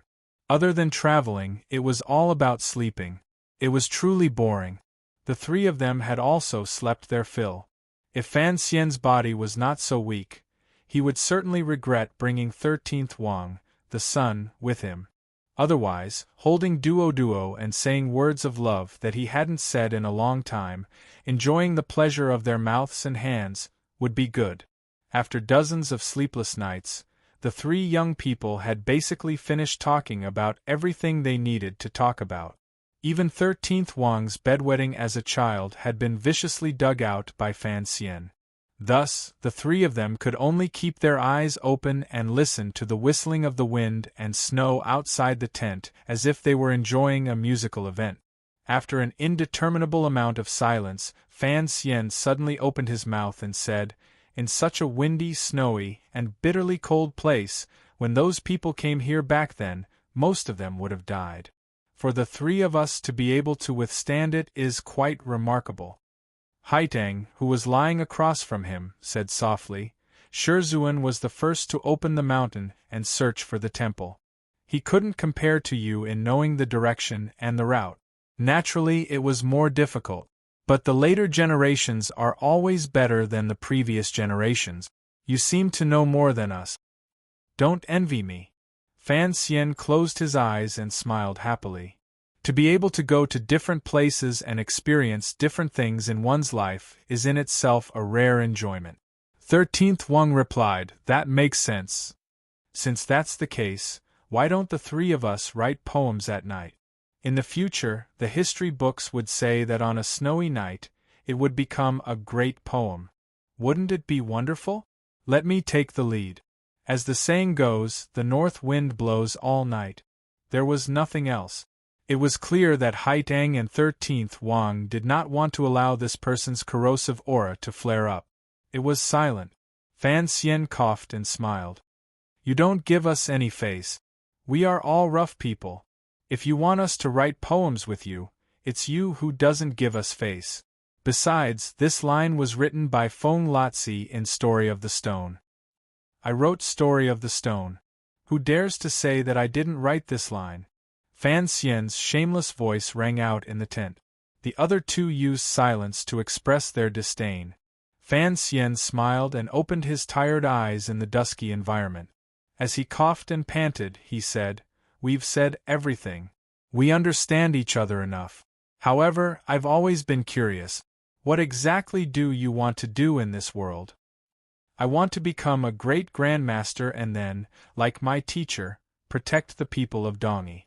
13th Wang's answer was always valiant and direct, confident and normal. "A bedwetting brat does not have the right to use such kingly words," Fan Xian said. Haitang's bright eyes looked at the tent above. After a moment of silence, she said, "Ever since I was young, I grew up in the back of Qing Mountain. Later, I went to Shangjing and began to travel the world. I just want to bring Qing Mountain to greater heights and protect the Qi court for generations to come, to not be invaded by foreign enemies, and for the people within our borders to live and work in peace." Her voice suddenly became gloomy, but when Master left, I found out that I was not a Qi person, but a Hu person. I don't know what I want to do, but I think, if the Qi kingdom can be safe, if the world can be peaceful, it will be good. You are indeed worthy of being the last disciple taught by two strange old creatures. Just a casual sentence and you think of the world. Fan Xian sighed. Actually, before I met you, I had never thought about things like good war or bad peace. Because Uncle Wu Zhu never cared about these things, I didn't care much either. I just wanted to live on well. Fan Xian's tone appeared particularly light. The more vivid and fresh I live, the better. From the first day I became sensible, I always felt that everything around me was just a dream. There would come a day when I would wake up from this dream. This kind of feeling made me work hard and live each day seriously. It seemed that I wanted to use the richness of these details to dilute my fear of waking up from this dream. Listening to Fan Xian's leisurely words, Haitang and 13th Wang sank into silence. They thought Fan Xian was sighing about his strange past and strange life. They had no way of knowing what Fan Xian was truly sighing about. "Since you don't want to wake up from this dream, presumably, the contents of this dream are good," Haitang said comfortingly. The corners of Fan Xian's mouth twitched slightly. He smiled and said, naturally, "If it wasn't to protect everything beautiful in this dream, why would I exile myself to this godforsaken place? Why would I fight with the Emperor for all this? Why would I pretend to be brave and righteous and enter the palace to assassinate? Why would I carefully maintain the stability of the Qin court? All of this, everything after his rebirth, was it truly just a dream?" It was completely silent in the tent. Haitang and 13th Wang had both fallen asleep, but Fan Xian still had not. He indifferently looked at the sky that had been cut off from them and listened to the sound of the wind and snow whistling past outside the tent. He thought endlessly in his heart. He died in that world and came back to life in this one. During his childhood, Fan Xian could not shake off the fear of waking up at any moment. He was afraid that all of this was fake. He was afraid that he was in an illusory mental state. He was afraid that this was the Truman Show that encompassed the world. He was afraid that this was a brilliant game, and he was just a ripple of consciousness, a stream of data, or a hypnotized wooden man. True warriors dared to face true death. For Fan Xian, who had lived 2 lives, his true fear was that he didn't know whether or not he was truly dead. He was worried that once he awoke from his dream, he would once again lie on the sickbed and sink into true darkness, never to see all of this beauty again. Rivers and mountains, lakes, seas, flowers, trees, and beauties. He had yelled on the rooftop in Danzhou to collect the clothes. He had written 300 poems in the palace. All of this was based on an impudent emotion. However, after living on the land of the Qin kingdom for more than 20 years, he had laughed and cried. He could finally prove that all of this was not a dream. Although he still didn't know what the temple was, he was certain that all of this was truly happening around him and not an illusion created by some mysterious god. The people of this world truly existed.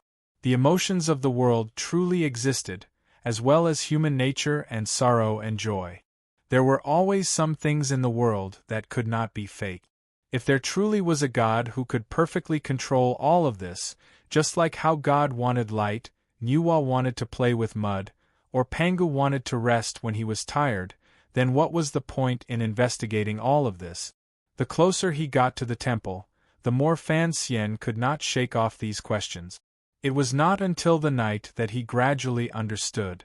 Perhaps this trip to the temple was to ask for the answer to a question. In reality, he was still more concerned about the reality of the secular world, or at least the sorrow and joy of the lives of the people he thought were real.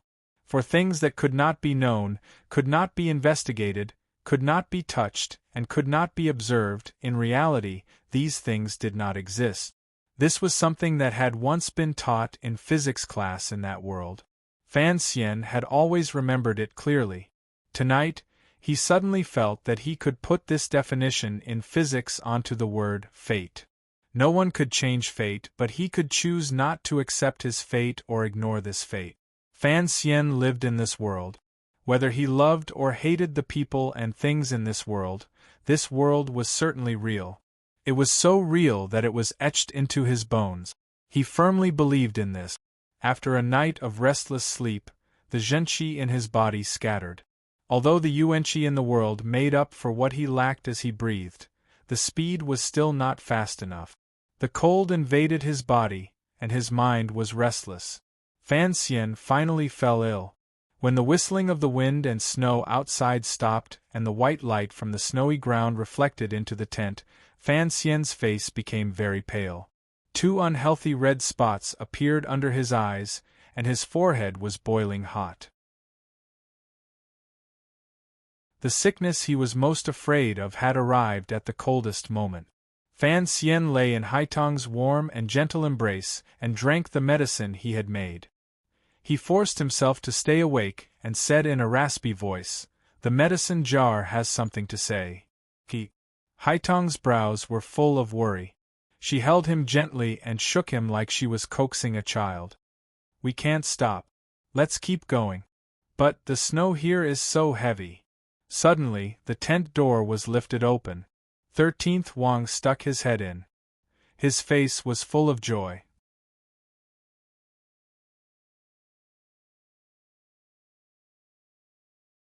Chapter 747. Violent wind and blizzard, horizontal wind and snow, slanting wind and fine snow. There was no need to return, nor could it return. It was also known as ghost wind and vicious snow, dark wind and dark snow, snow that covered the sky and covered the sun. There was also the snow that grew under one's feet, reaching up to one's knees. If one made the slightest mistake, one would probably be buried. On this day, after experiencing dozens of days of bitter cold travel, all of the snow suddenly stopped. It was as if the heavens had suddenly felt that their actions of endlessly throwing confetti into the world were childish and could not enchant the determined gazes of the 3 young people. Thus, they clapped their hands and pulled them back into their sleeve. The sky cleared, revealing a porcelain blue but still icy sky. Although the sunlight was not warm, it was piercing. Borrowing the boundless land of snow and glaciers, it reflected a white to the point of being dull in every direction. After the wind and rain, there was not necessarily a beautiful sky. It was not that there would be a rainbow when the sky cleared. Thus, Forrest Gone returned to his country and had to experience many things before he could see Jenny again. Then, he would still be thought to not understand certain things. He set off again and kept on running past countless beautiful scenes. After the wind and snow, the sleigh team on the snowy plains set off again amidst the cheerful cries of the snow hounds. Crushing the soft or firm ice and snow, they advanced north. A pale-faced Fan Hsien sat on the sleigh with half his body in Haitang's arms. As he coughed, he forced his tired eyes open and stared at the terrain around him that was difficult to identify. He compared it to the map in his mind and confirmed the direction. The cold in his body was becoming more and more serious.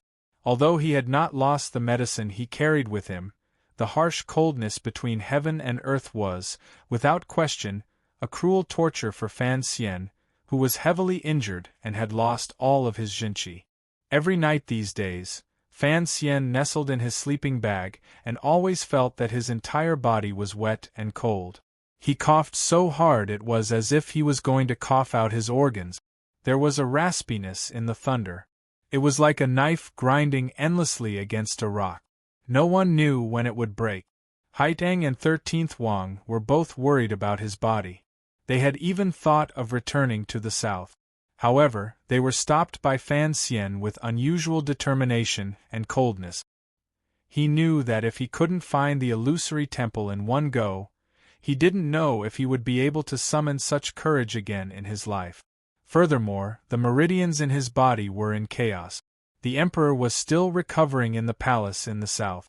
If he didn't go to the temple to find Uncle Wu Zhu, there was no point in him going back to the south.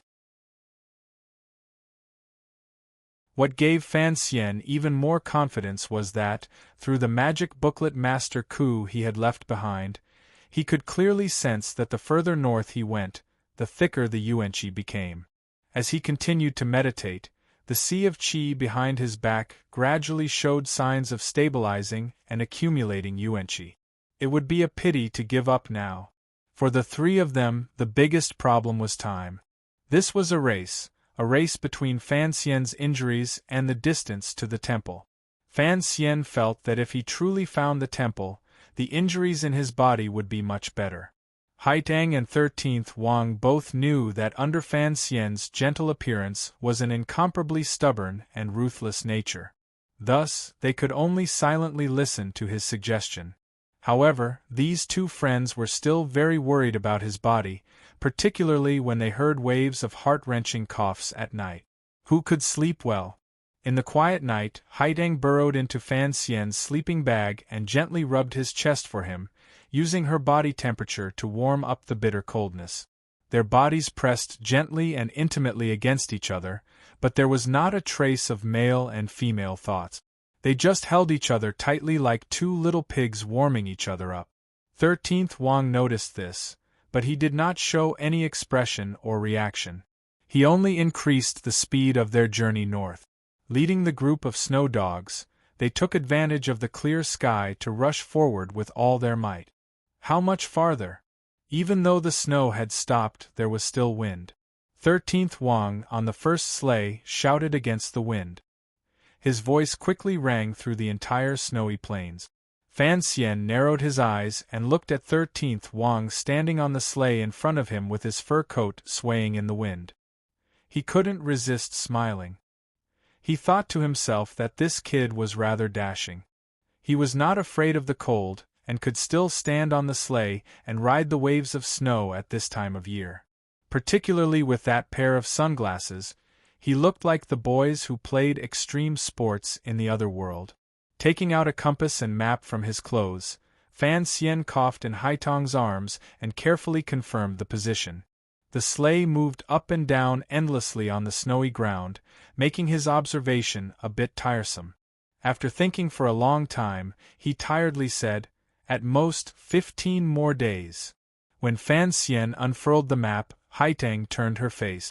This was not the first time Fan Xian had unfurled the map. At the beginning, he had only used his powerful memory to point the way. Later on, he became too ill and had to take out the map.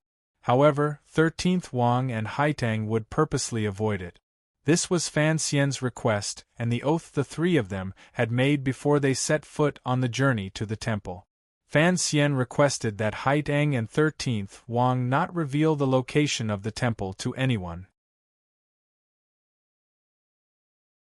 He guessed that once the location of the temple was revealed, once the things in the temple were to fall into the mortal world, it would probably bring endless disaster. Just like the martial arts secret manuals his mother, Yi Qingmei, had brought out in the past, and that chest, if there were many more in the temple, what would the world become?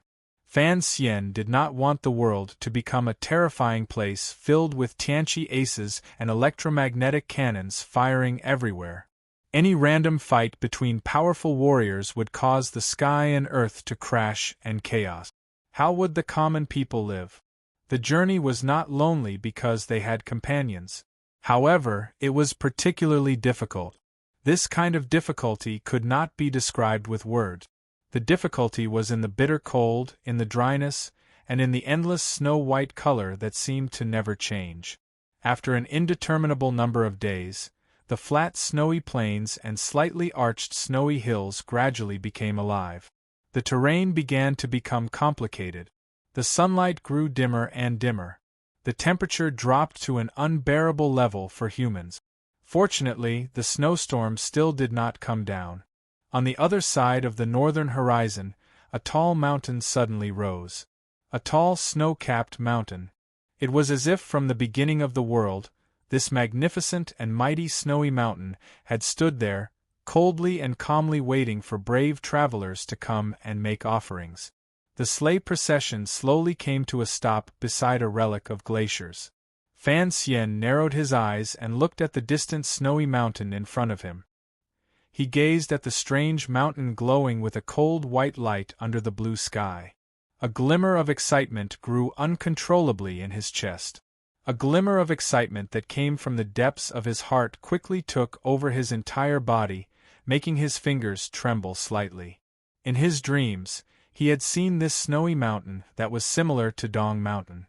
In his dreams, this snowy mountain was high and unscalable.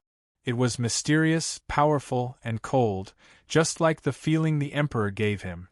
Now, when this snowy mountain suddenly appeared in front of his eyes without any warning, Fan Xian felt boundless joy. People were born to fear death. If one could hear the truth in the morning and die in the evening, then what kind of enjoyment would it be to be able to see a scene that no one else could see, learn more of the secrets of heaven and earth, and know the unknown that attracted the gaze of humans the most and urged them to evolve? Fan Xian's body abruptly froze. His incessant coughing also stopped. He looked greedily at the quiet and secluded snowy mountain. It was as if he wanted to firmly brand this scene, which moved him, into his heart so that he would never forget it in the years to come. He was moved not only because of this scene or the temple in the mountain. It was also because the Yuanqi here had reached a level that made one tremble. The eyes on Fan Xian's pale face were sunken, and he was extremely thin. With each breath, he seemed to feel that he was gradually becoming healthier. Haitang was the first to sense Fan Xian's strangeness.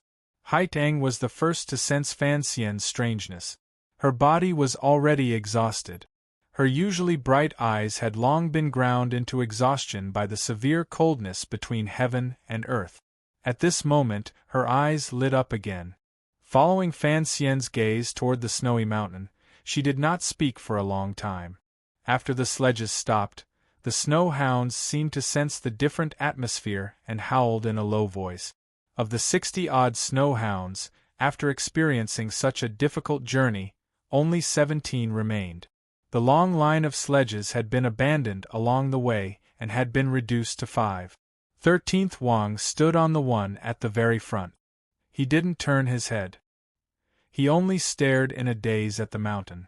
In a raspy voice he asked, "The temple is in this mountain?" "Yes." Fan Xian, who had been too tired to speak for a few days, found the strength from somewhere and spat out one word with great determination. After receiving confirmation, the three young people stared in a daze at the snowy mountain in the distance. It was as if they didn't want to take another step forward. Suddenly, 13th Wang jumped down from the sleigh and roared crazily at the snowy mountain.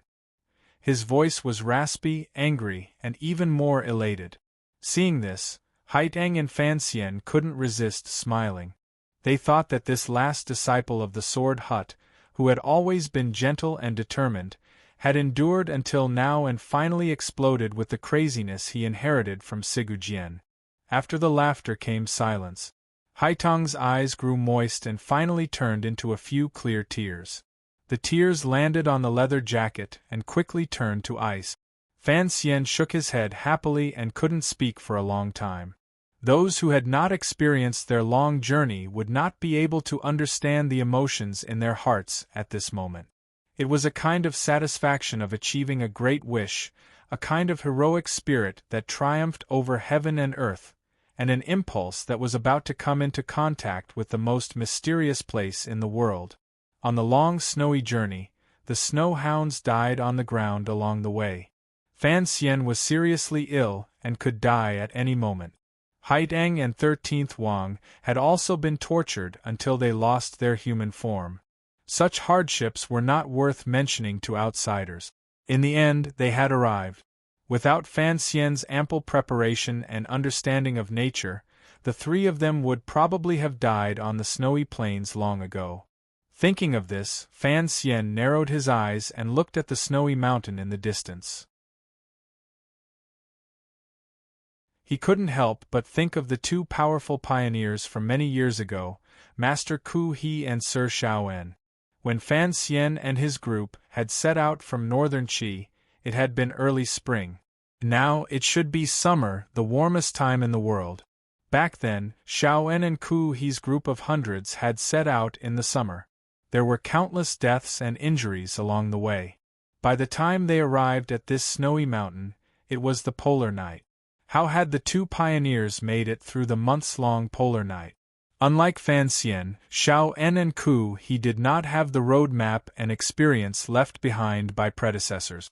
Yet, they were still able to survive in such a wretched environment. It truly made Fan Xian, who had just escaped death, sigh in admiration. Compared to the two pioneers who ate human flesh, Fan Xian and the other two were actually much happier and more relaxed. However, they were still wretched. Fortunately, Haitang and 13th Wang were both top warriors in the world. Additionally, there was Fan Xian, a cripple with the knowledge of two lives. Everything seemed to be predestined. Fan Xian was destined to be the person in the world who feared the temple the most. He was also the person who had the most ability to enter the temple and needed to enter it. Fan Xian gradually shook off the excitement and agitation in his heart. Forcefully suppressing his emotions, he gazed calmly at the tall snowy mountain and guessed at the appearance of the large temple in the mountain. In a raspy voice he said, "Rest for the night. Enter the temple tomorrow morning."